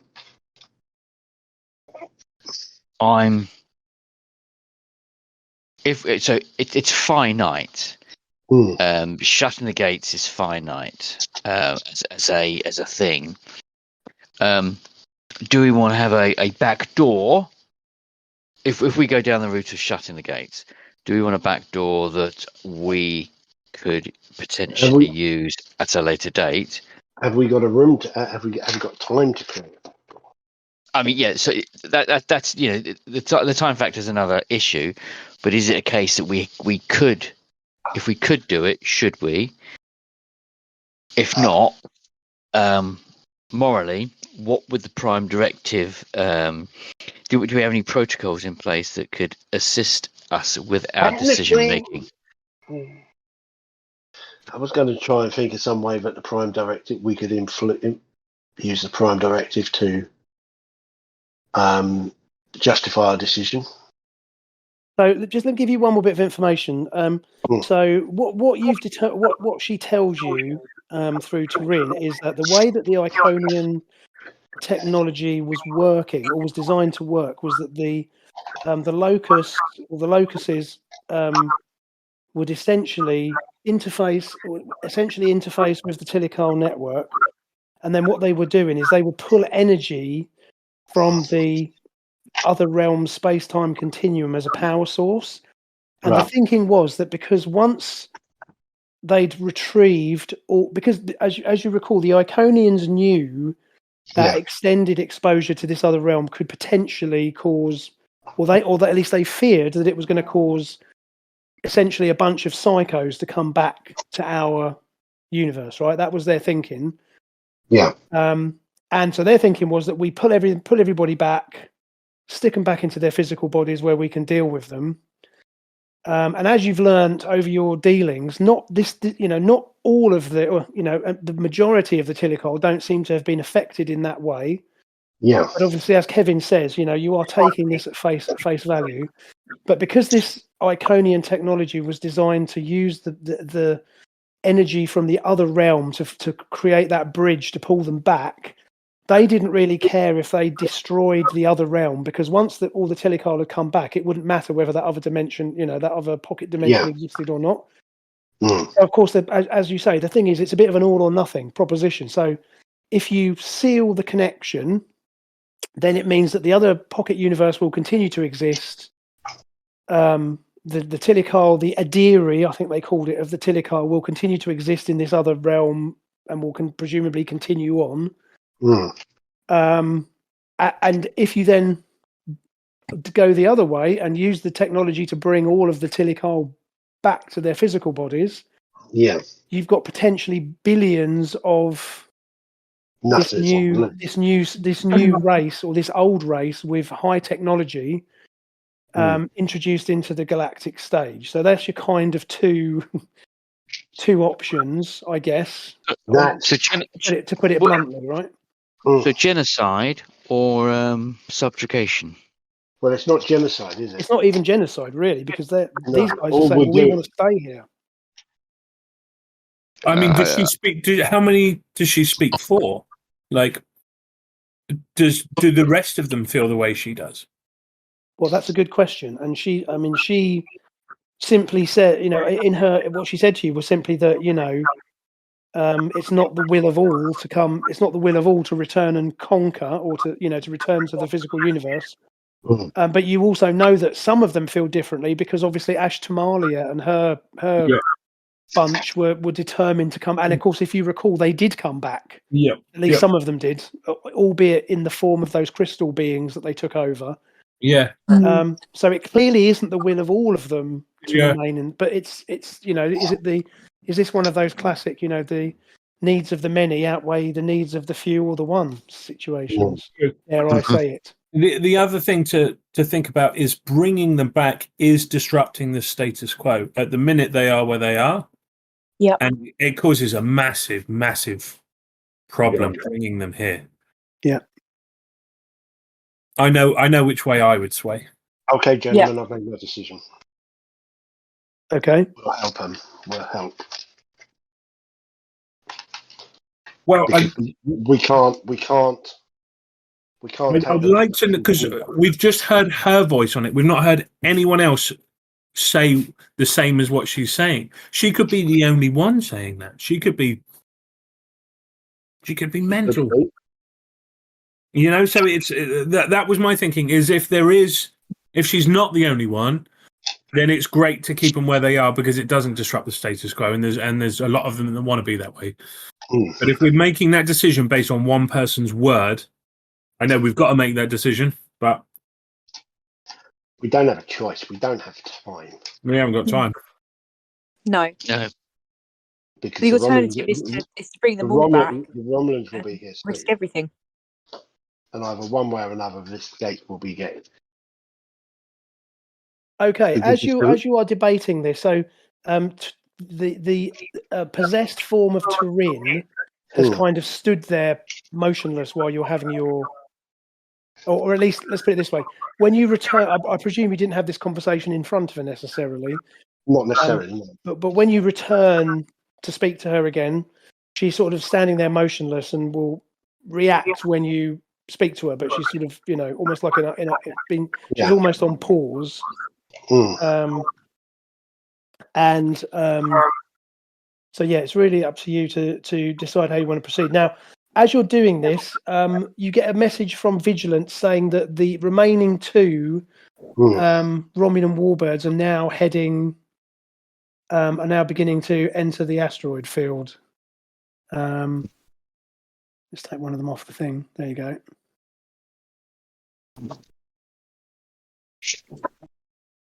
So yeah, the remaining 2 warbirds and the 2 scout ships are now proceeding through the asteroid field.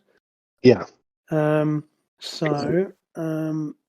is pressing, so they are beginning to make their approach, and you've got about 10 minutes before these ships arrive, and then we'll go through the mine rules again and see whether you have any more luck. But again, just bear that in mind. Do we have an approximate of how long we think Starfleet will be? Any time. Their estimate was, they were a couple of hours behind the Romulans, so it could be any time. So when the plot calls for it. Exactly. Yeah. At a dramatically appropriate moment. Yeah. Starfleet will arrive. So, just before the last advert break, so you see the entire Federation fleet. Just before the last advert break. I didn't know we had advert breaks. Okay. Do you need a cup of tea, Steve? A what now? Do you need a cup of tea, Steve? I'm all right. I'm good. Steve, we're not on streaming, so this is this is true. This is true. This show's gone to whatever they call it. Yeah. Okay. So right. So So that is your options. So I guess your options are.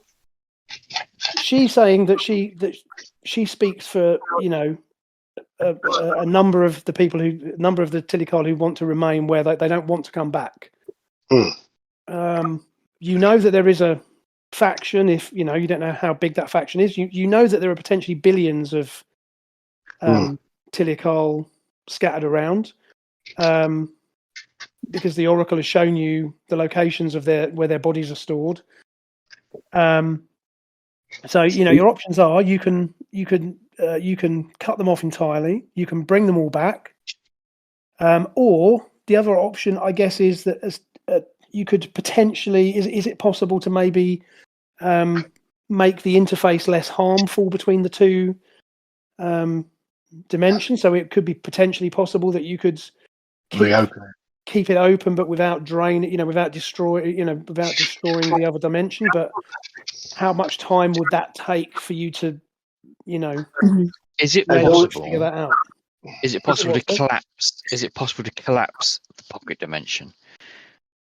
Yeah, I think that's basically what will happen if you keep the gateway open. Then it will eventually collapse, because what it does is it draws power from the Iconian technology is using the pocket dimension to power the gateway, basically. So yeah, the longer you keep it going. Could we generate a grey hole at the gate? Okay. So, if my reading of Stephen Hawking's book is correct, one hypothesis is that the grey hole is the beginning of the collapse of a universe. That's the other way around. Black hole is the collapse, and the grey hole is the spewing out. So if we can generate a black hole, which might be more harder, that will suck the pocket universe into its oblivion. But if we generate a grey hole, that could have the opposite effect by spewing out another universe into its space, and therefore having a similar effect by overloading it rather than collapsing it. I mean, I guess it depends what the end result is. I mean, I don't know whether you want to be opening a grey hole this close to populated worlds, but it all depends on what the end result is you want. Because again, you can achieve the result of isolating the pocket universe by simply, presumably if you destroy the Oracle Well, and the Locust, then that severs the link. Either it's a kind of a show of strength. Either it'll be a destructive force to essentially say to Tilikal, fuck off and don't come back, and this is what we can do ad infinitum if you do, or it can remove the threat entirely if we are viewing them as a threat to this universe. Yeah. I mean, Mike, I hate to say it kind of is going to come down to you, really, isn't it? Yeah, I'm basically advocating for genocide on a universal stage. Well, I think what you've been up to this campaign, that's the least of your crimes. I don't know what you're talking about. No, you wouldn't, would you? Very good. Less of a vocation, more of a let's not go there. Yes.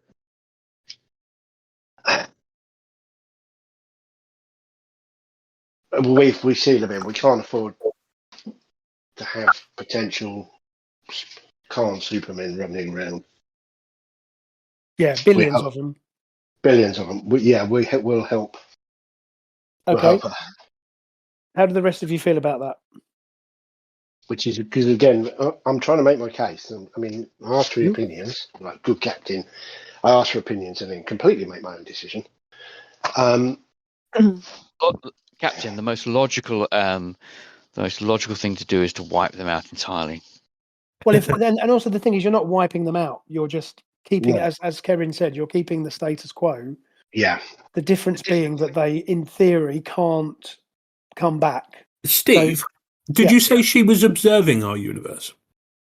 Well, she said to you, didn't she, that she was? She said that they were observing. That's what they've been doing in the millennia that they've been.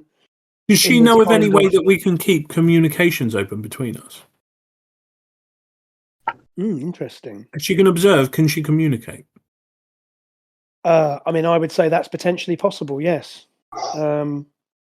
Because if we can communicate between us with it closed, that's the thing. With the gateway, we need to be closed. Then that definitely swings us way more towards closing the gateway, because with the communications open, we could figure out a way later on to try and get those across that do want to come across. Can I suggest something? Which again, I don't want to influence you, but something else that may have slipped your notice in line with what you're saying. There is one other thing you've overlooked, which is you could potentially reactivate the Oracle's time travel capability. And would it be possible to send the Oracle to a fixed point in the future to give you time to come up with another solution? Let someone else deal with it. Well, essentially, what you're doing is you're punting it down the timeline a bit. That's true. But you're not. What you're doing is you're resolving the problem for now, because without the Oracle being around, you could destroy the Locus. You could send the Oracle off, and then that would mean that the Tilikal would remain where they are. However, at some point in the future, and again, if you could manage to send it, let's say 10 years in, I don't know, if you could manage to program it 10 years in the future, let's say, then that means that then Starfleet have got 10 years to figure out what to do about it. So that gives you a third option, really. So your options are, I guess, you simply destroy the Oracle and the Locus, and then you just seal the breach, with the understanding, as Kerrin says, I think it's reasonable to assume that the Tilikal could communicate in some way, because they're able to observe in some degree the reality, and we know that they've communicated before. For two options, the third is obviously. Second option is you keep it open and you bring them across, which is what the Iconian technology is trying to do, because that's what it's designed to do. Which would seem to be the worst option at the moment. And then the third option is you reactivate the time jump. You send it off to a point, and you say, right, we're going to. If you can program it to appear at a certain point and a certain time, then that gives you time to figure out what to do with it. If we're confident we have control over it, because otherwise we're sending it off and then it has the capability to jump about. But if we feel like we can control it to that degree, the other thing is it also gives us 10 years to work out, or 100 years to work out. It doesn't have to be. I was going to say it doesn't have to be 10 years, because don't forget, to the Tillikal time. It could be 11 years. It could be 11 years. Yeah, we'll turn it up to 11. Could be Thursday, but also if we use Kerrin's idea of keeping a communication line and open, you could potentially work with them to figure it out. Yeah. And then you'd also establish whether there's whether that is the correct course of action, or in fact we are talking to 4 Tillikal living in their mum's basement kind of thing. I mean, the point is, the collective. We simply just don't know enough about the situation over in that universe. And it's also great if we don't have to make the decision. So if it's there is that 10 years time. When you due to retire again? It's about 10 years from now, isn't it? I mean, it's also worth mentioning that the pocket dimension, time passes, as you know from your visit there, that time passes differently. So it's not like they're going to perceive it as being 50 years, 100 years, whatever. That won't make any difference. The point is, the other benefit is as well is that once the Oracle and the Locus are out of the picture, then the Tillikal technology that's active will become dormant again, as it has been for hundreds of thousands of years, which would mean that you're not risking it falling into the hands, or even if the Romulans do discover it, they can't do anything with it because it would solve our Romulan problem, wouldn't it? Mm-hmm. So solve our Romulan problem without any more bloodshed. Yeah. I'm game. Get on it. Okay, so let's get. So what we're going to do? If I understand it correctly, then what you want to do is you want to see whether you can program the Oracle to jump to a predetermined point and point in time and space. Yeah.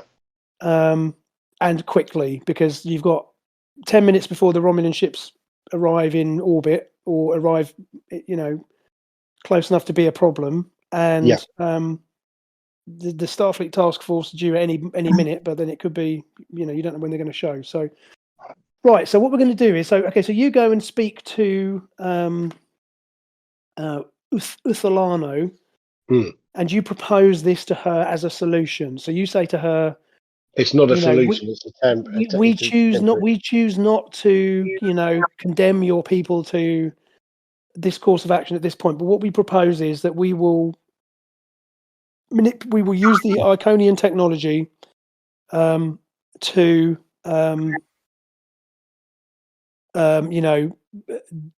give us time to come up with a plan of action. Maybe you can suggest to her also that she would agree to appear, that because of this planet being a point that she's been able to appear. You say perhaps we could, you could also almost set up a regular consultation, build it into your plan, as in she will try and appear every 10 years or so to meet with the representative to discuss options and discuss project. And maybe you could even give that to the Orions as a little sweetener for their. Well, we could set up a Federation. What's it called? Research station. Ambassador. Diplomatic. Station. That's a good idea. Yeah. And a part of that diplomatic station is a back door into communicating with these guys. So if we set up an embassy. So we set embassy. So does the Federation have an embassy? There you go. Well, no. We have a Federation embassy. No. Federation. I've got an idea. It's all right. Finish off, Kevin. So a Federation embassy, and within that Federation embassy, obviously we speak to the Orions, but also we have our backdoor communication with the Tilikal within that. What we could do Yeah. is we could, because this might be this is going to take a bit of diplomatic working out, but what we could do is, seeing this is our main point of contact with the Tilikal, we could designate this planet as the indigenous race is the Tilikal, at which point we could declare. That's good. I like that. Which we could then offer Federation protection to the Tilikal, which would then sort of like to stop raiders and Federation, and which would then means you could set up diplomatic embassies and everything else here. So we could, you know, you're essentially saying that the Tilikal should join NATO. In essence. No. What I'm saying is this is an independent.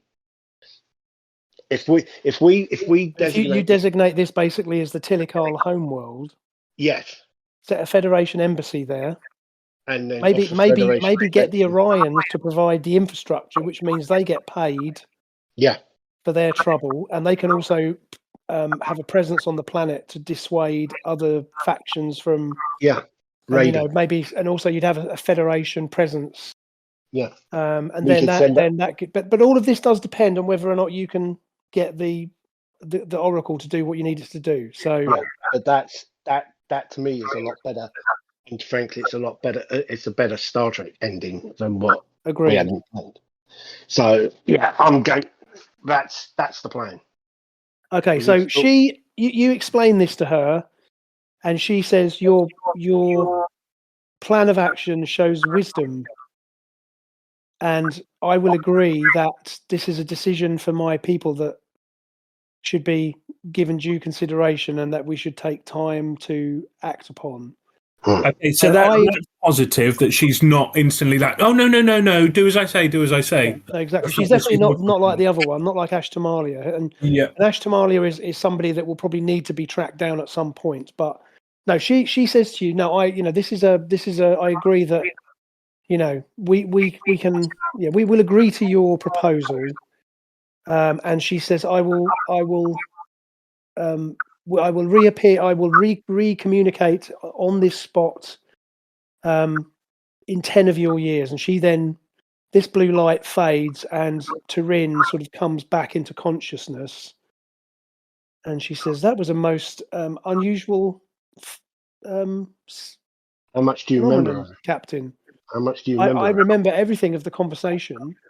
However, I was merely an observer rather than an active participant. But I understand the scale of what we need to achieve, and I gather that time is limited. So I would ask that Lieutenant Osterhagen and Engineer Prux assist me. Mm-hmm. Yeah. Okay. I look at you two and say, get on it. Right, so this is going to be a big one. So what you're going to need to do is... Glad I'm not making any rolls. So you're going to need to make first of all, a reason an engineering task with a difficulty of 3 to access the core system to allow... Right, so Lieutenant Tyrin has got... she's got reason of 10 and engineering of 1, but she's gonna make the first attempt because she's got the insight into the device. Okay, so let's go back to there because that's more appropriate. Oh, excellent. So she's made 2 successes to start with. So next up, we'll get Osterhagen. So can you make a reason and science roll, please? So 2d20. So I think that's 1 success, right? Yeah. So that's 3 successes. So Giara, can you make a reason and engineering roll, please? That's 11 and 5. One of them. 2d20. Oh no. Okay, that's fine. That's 1 success. That's fine. Okay. Okay, so what you've done first of all, so you've managed to interface into the system, into the core system, so that you can begin to reactivate first of all the time and location system, which is what you disabled last time. Okay.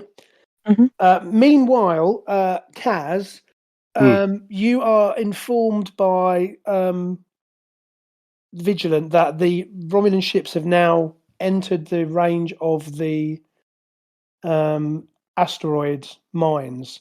So I'm going to determine that the asteroid you've got a 50% chance of being able to disable them because again they're now wary, and as they're coming into the system, they've actually begun shooting at random asteroids, trying to set off the remaining mines. So first things first, we know that there are 24 mines remaining, yes?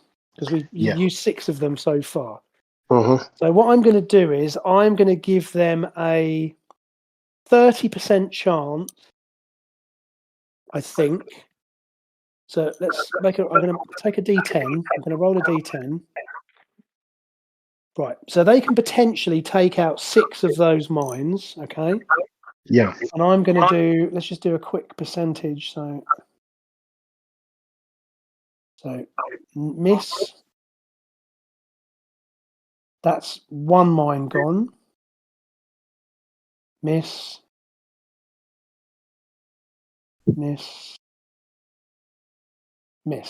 So they've taken out an additional mine, so that's 7 out of the 30 gone. And I think I'm going to give you a 50% chance, Mike, to have some of these mines go off. So can you give me? I'm going to get you to give me 3 percentile rolls, please. And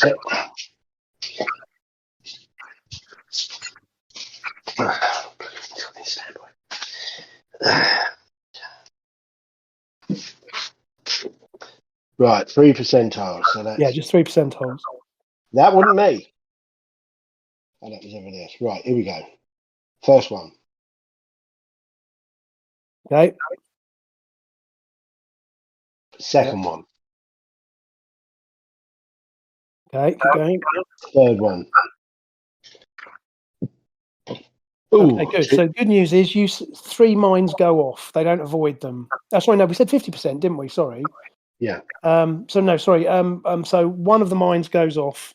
So can you roll for me 8? Just roll for me 8 d6 quickly.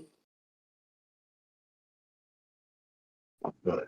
1, 2, 3, 4, 5, 6.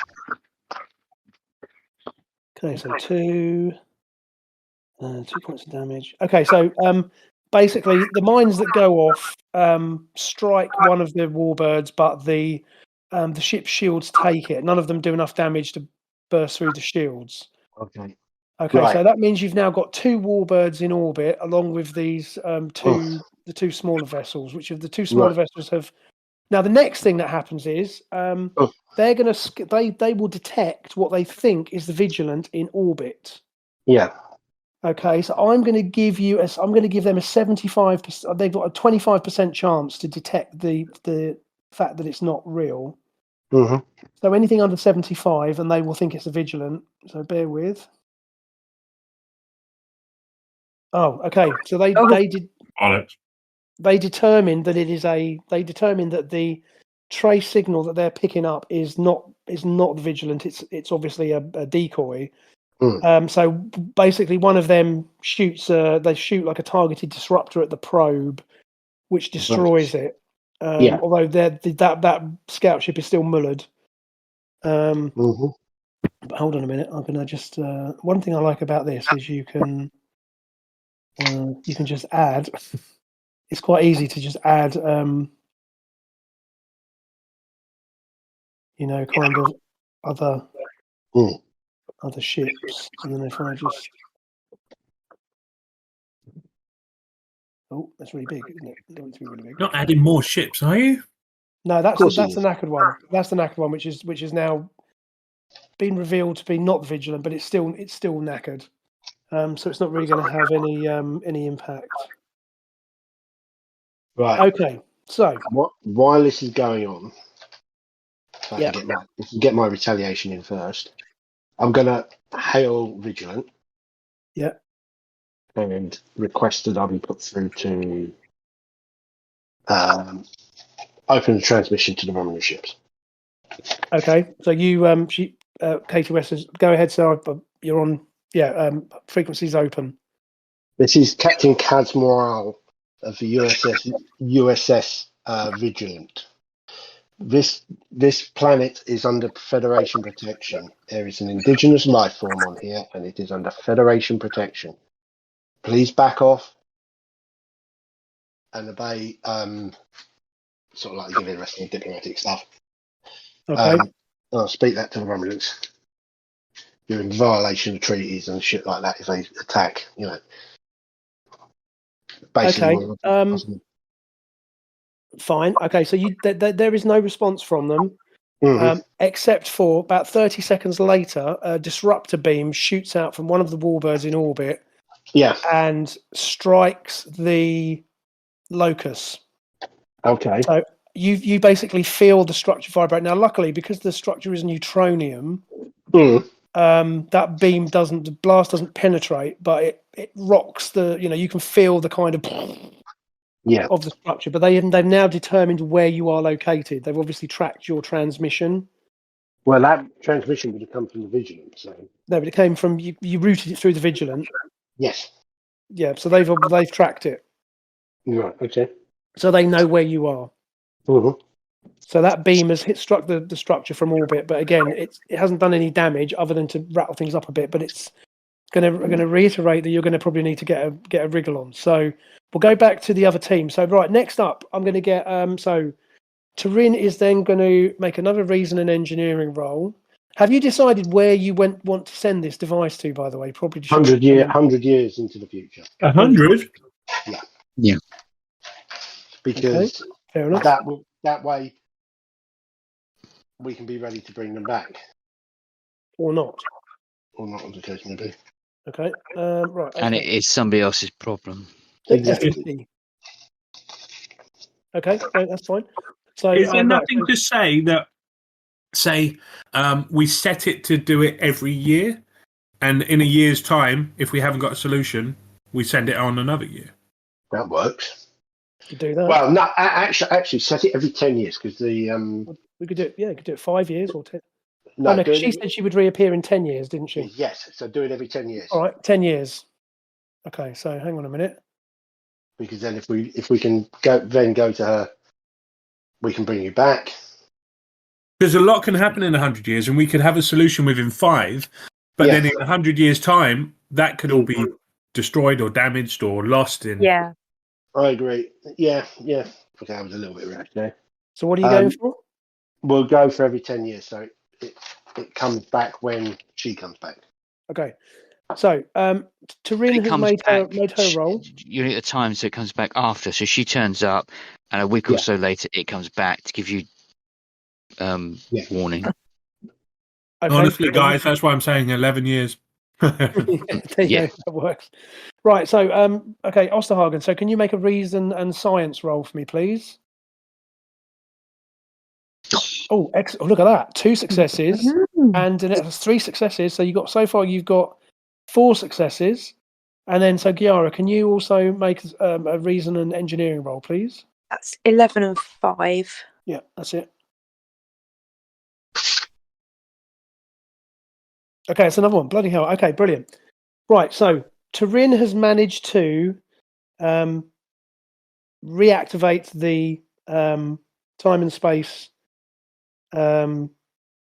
operation, and one more round of rolls will allow you to program in what you need and to send it on its way. So Kaz, you probably want to get the other personnel to evacuate the Oracle, because once it goes, it's going to go. All right, so you probably get everyone back to the runabout, or at least to wait inside the outer structure of the locus. Now, I take it, are you going to go with the plan to destroy once the Oracle has gone, is to destroy the locus? Trouble is, Are you going to keep the locust here as part of your outpost that you've? thing is, if we destroy it, then we don't. It cripples us with the technology, doesn't it? That's the problem. Can she still reappear here without the locust? You don't know. So maybe the safest option will be to keep it here, at least for now. And because again, the point is, it doesn't matter if it's here or not, because if you're going to establish it as a Federation protectorate, then the structure will just remain. And then without the Oracle, it can't really do anything. But when the Oracle reappears, it will then have the access that you need, which is what you want, I guess. So the other thing we need to do is get that shield up. Yeah. Okay. Well, let's finish off this other option to get the thing ready to go, and then. Okay. So, right. So what you do is you. Right. So the Romulans are now obviously becoming more aggressive. So, Mike, what do you want to do, if anything, with the Vigilant? I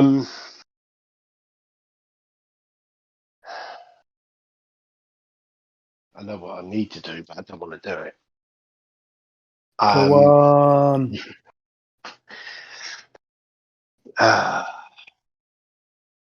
Yeah. Finale. Send the Vigilant up. Are you going to take command? Yes. Okay.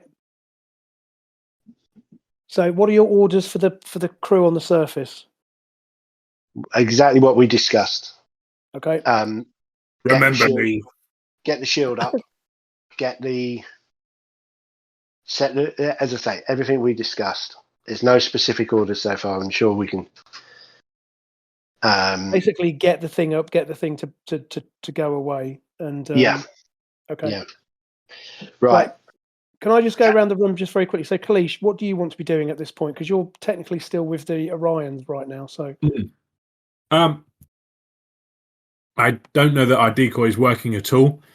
Yeah. So maybe abandon post here. There's nothing to protect, and group up. Okay. How good's your shooting, Koleesh? Pretty good. Better than yours. Return to Vigilant.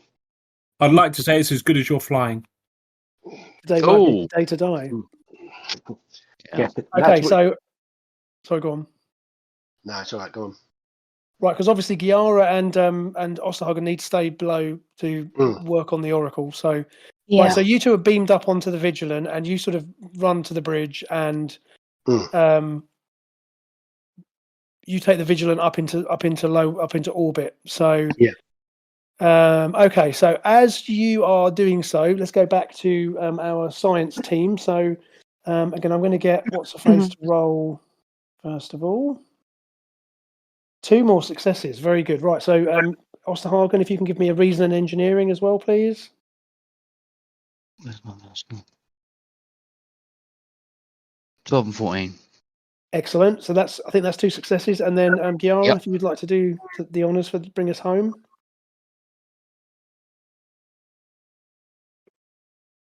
That's 1 success. That's good enough. So, okay. So Turin has now managed to program the device, and the Oracle begins to make an ominous kind of a bit like the old Genesis device from Star Trek 2.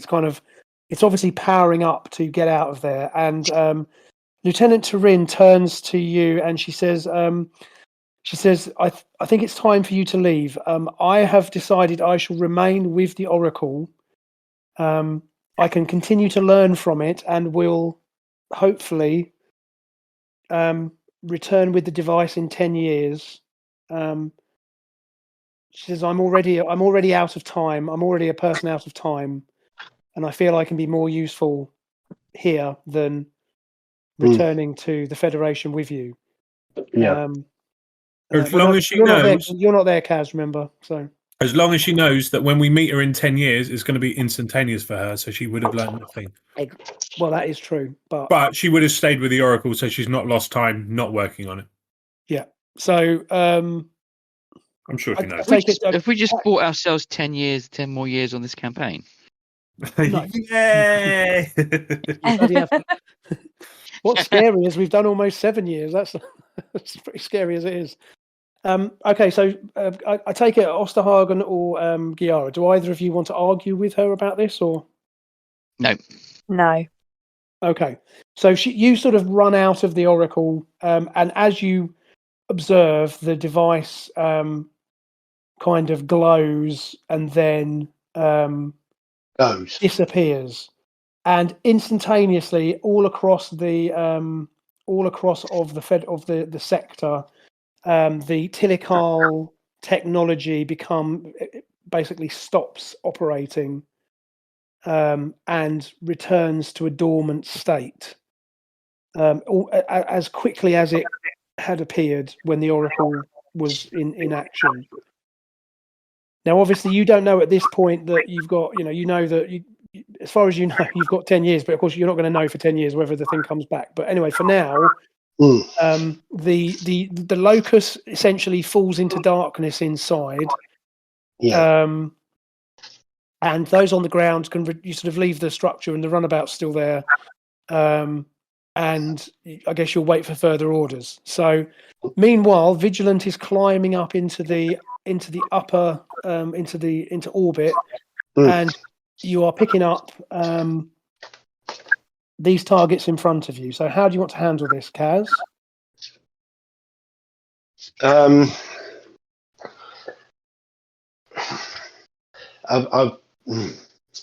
I'm looking at 2D Deredexes, yeah? Yes. And what about that? No, those scout ships are not there now? The scout ships are there. Yeah, you've got 2 scout ships. I mean, to be honest, the scout ships are probably... I mean, they do have weapons, but I mean, obviously your big problem is going to be the warbirds. Yeah. And let's face it, you're not going to be able to beat 2 Romulan warbirds, but it's up to you until the fleet gets here. I will. I don't know what you just did there, but that one went red. Please make it. Yeah, it's just because I selected it. That's all. Oh, right. Right. Open up communications. Okay. This is Go ahead. All hands battle station. But before saying all hands. Yeah, a bit of a montage. People running up and down corridors. Love that. Yeah, a lot of James Horner music playing in the background. Right. This is the Federation Starship Vigilant. We to Romulan warships. Back off. This planet is under Federation protection. There is a fleet on the way. Yeah, that's it. Sorry, I can't. Yeah, just tell them to back off. See what they say. Okay, so there's no communication response, but the warbirds continue to close. And Katie West from the helm, she reports that all stations report battle stations ready. Maximum forward shields, plot evasive manoeuvring. All crew to battle things. Prepare a spread of quantum torpedoes. Okay, so Koleesh will load the quantum torpedoes. Katie West then turns to you and says, "Sir, I'm picking up more contacts closing." Identify. And she goes, "Sir, it's way heroes." And on your view screen, you see there are 4 Federation ships appear. So there's the USS Bonhomme Richard, the USS. So the Bonhomme Richard is there. You've got the USS Thunderchild, which is the Akira class warship. The USS Bellerophon. So those are the 3 ships that are based at Narendra Station. And the other ship is a ship of the... It is a ship of the Springfield class called the USS Lincoln. And you are surprised to... Katie West kind of reels off the registry numbers of these ships. And you realise that the USS Lincoln is actually commanded by Captain Miles Naismith, your old shipmate.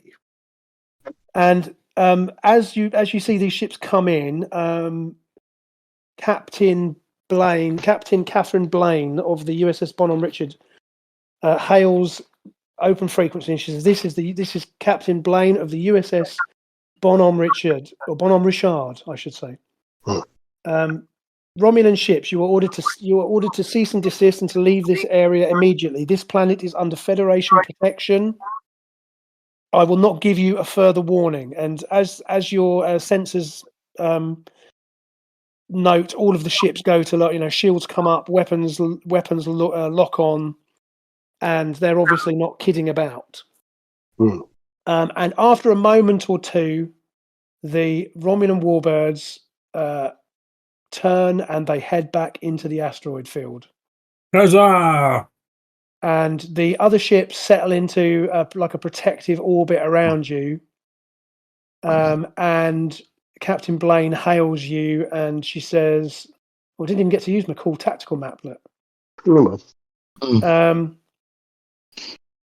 So yeah, they move into the Romulans disappear off, and Captain Blaine, she says, Captain, glad we arrived at an opportune moment. What's the situation? I fill her in basically. I tell her we've declared the planet to be a protectorate. We've basically kicked the can down the road for 10 years while we figure out what we're going to do. Give us time to think. Okay. Sort it out, and the planet will become.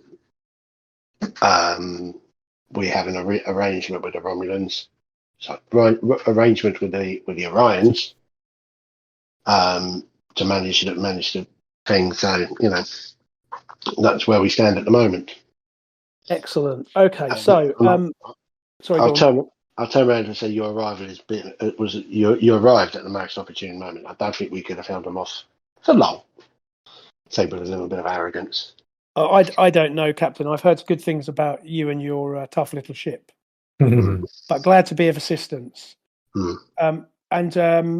Meanwhile, you get Katie West sort of comes over as you close the channel and things settle down. So essentially the runabout collects personnel from the surface and returns to Vigilant. So that's going on. Obviously, and Koleesh and yourself are on board. And Koleesh, you get you receive a hail from the USS Lincoln, and it is you are hailed by I've got the name here.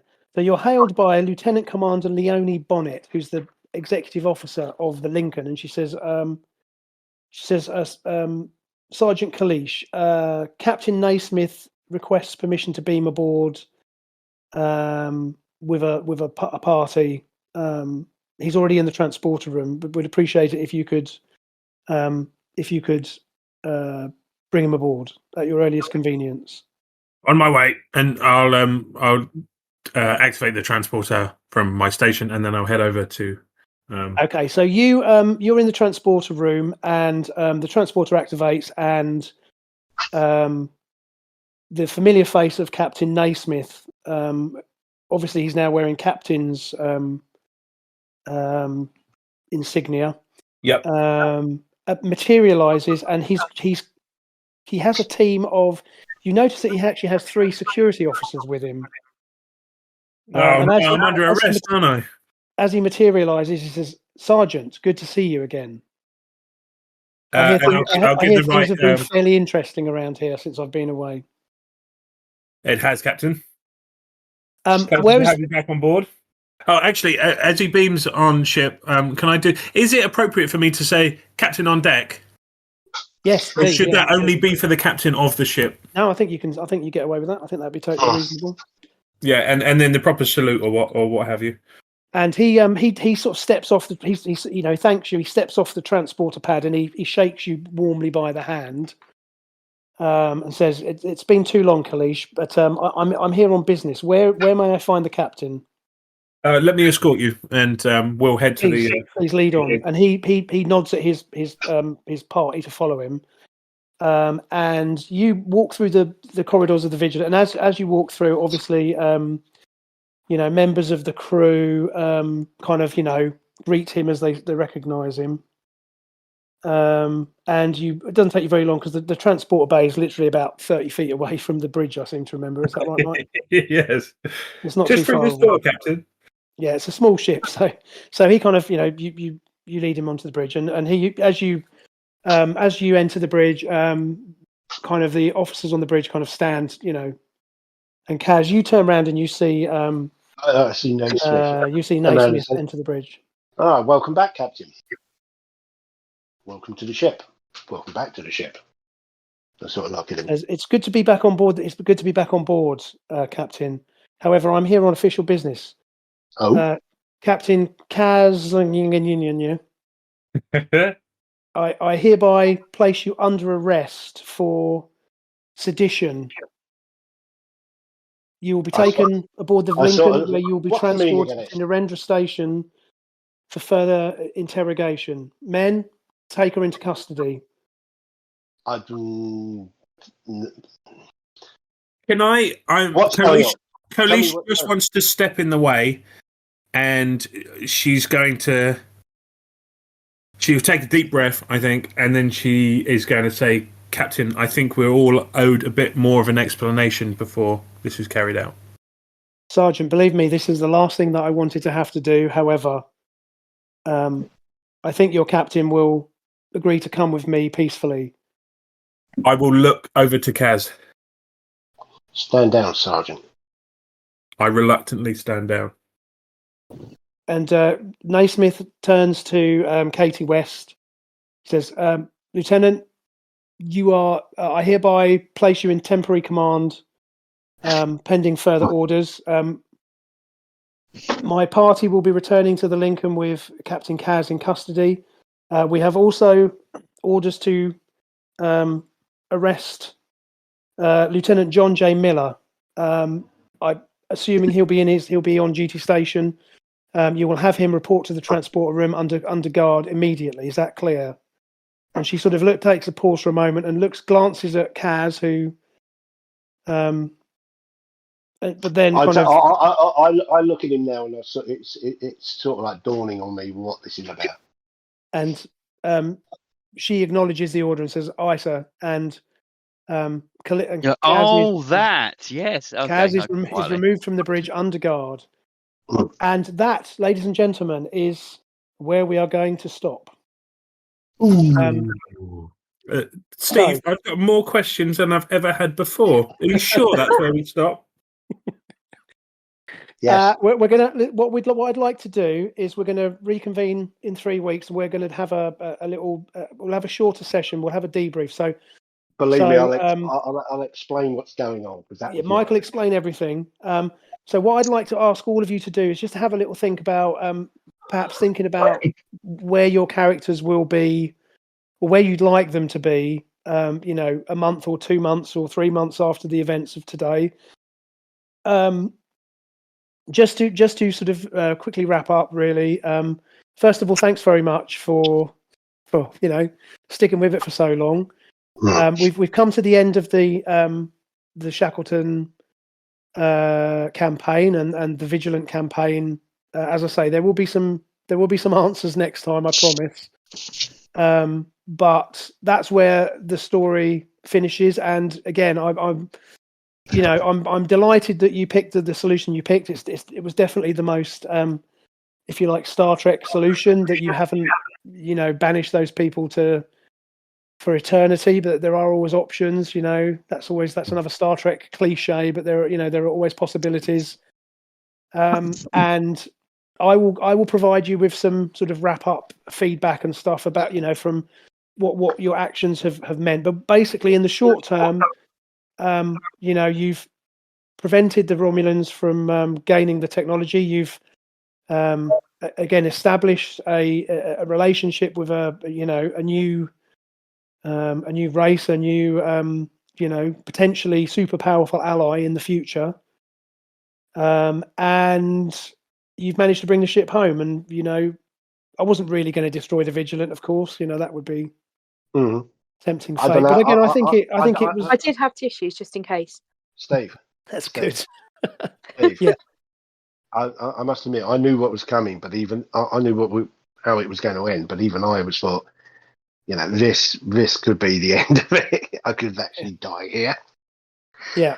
But I'm speaking for myself. I'm very happy with how we've tied it up. And again, I think it was the best solution to the problem. And again, it does open up potential for interesting things to come. But as I say, as far as tonight goes, I think that's about it. So thank you very much.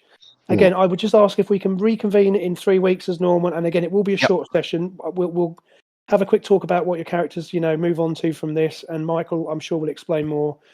And I'd like to just have a little chat about, things we could do in the future. But again, we'll talk about that next time. So unless anyone has any final comments, I'll... Just to tease you guys, what's happened has got its roots way back. Yeah. In events that happened about 4 or 5 years ago. Yeah. Because I was quite surprised that it wasn't Osterhagen getting... Oh, don't worry, they'll get him next time. No, there is very, very specific reasons to why she's been arrested. This is why I plant evidence on other player characters. There you go, you see. Unfortunately, it wasn't your evidence. Unfortunately, it wasn't your evidence that got me into trouble. Yeah. Well, anyway, without wishing to go into it any more detail, I think we'll call it there. Unless anyone's got anything else they want to add. No. I think it's been an excellent few 6-7 years. Well done, Steve. Thanks, Steve. It's hard to say goodbye to this game because I feel like it's not quite over yet. If it's worth the effort, there is an episode that I haven't done. I've got an idea. I've had an idea for an episode, but it's a one. It's a one shot. It's not really connected with anything else. Notwithstanding, there's a group of Klingons that need to get their ship back. Yeah, well, that's right. And there's always possibilities. And like I say, we'll have a chat about that next time. Yep. I think, like I say, the kind of main thrust of the campaign has finished, and that's great. And I'm absolutely delighted to have been able to sort of bring it to a conclusion and a satisfying conclusion, I hope. And like I say, we'll have a proper chat. We'll have a little chat about it next time, and I'll wax your calves a bit more next time because again, I've been super happy to have you as a group and to to go through this and believe me, I never would have thought I would have got to do a 7-year Star Trek campain. So I'm never thought we'd get 7 years out of it, did we? No, I'm absolutely thrilled that we've done it, and I'm like you. I have very mixed feelings about it, but I think it's good, and I think we've told that story, and then there's always things we can do in the future, but that's kind of where we're going to leave the main bit of the campaign. As I say, join us again next time for a bit of a wrap up and some thoughts on the thing as a whole. And great. Thanks again, guys, and have a great what's left of you. Thank you so much for the years that I've been with you. It's been great. Well, it's not over yet, but like I say, we're not going anywhere, are you? Yeah, we can do some other things. We can do some other things. 3 weeks. But this game is. Can I close by saying that this has possibly been one of my favourite gaming experiences I've ever had, and not only because this game is how I actually met all of you. Yep. I can't say anything more than that, so I'm going to stop there. So thanks for listening to Starship Vigilant. Thank you and good night.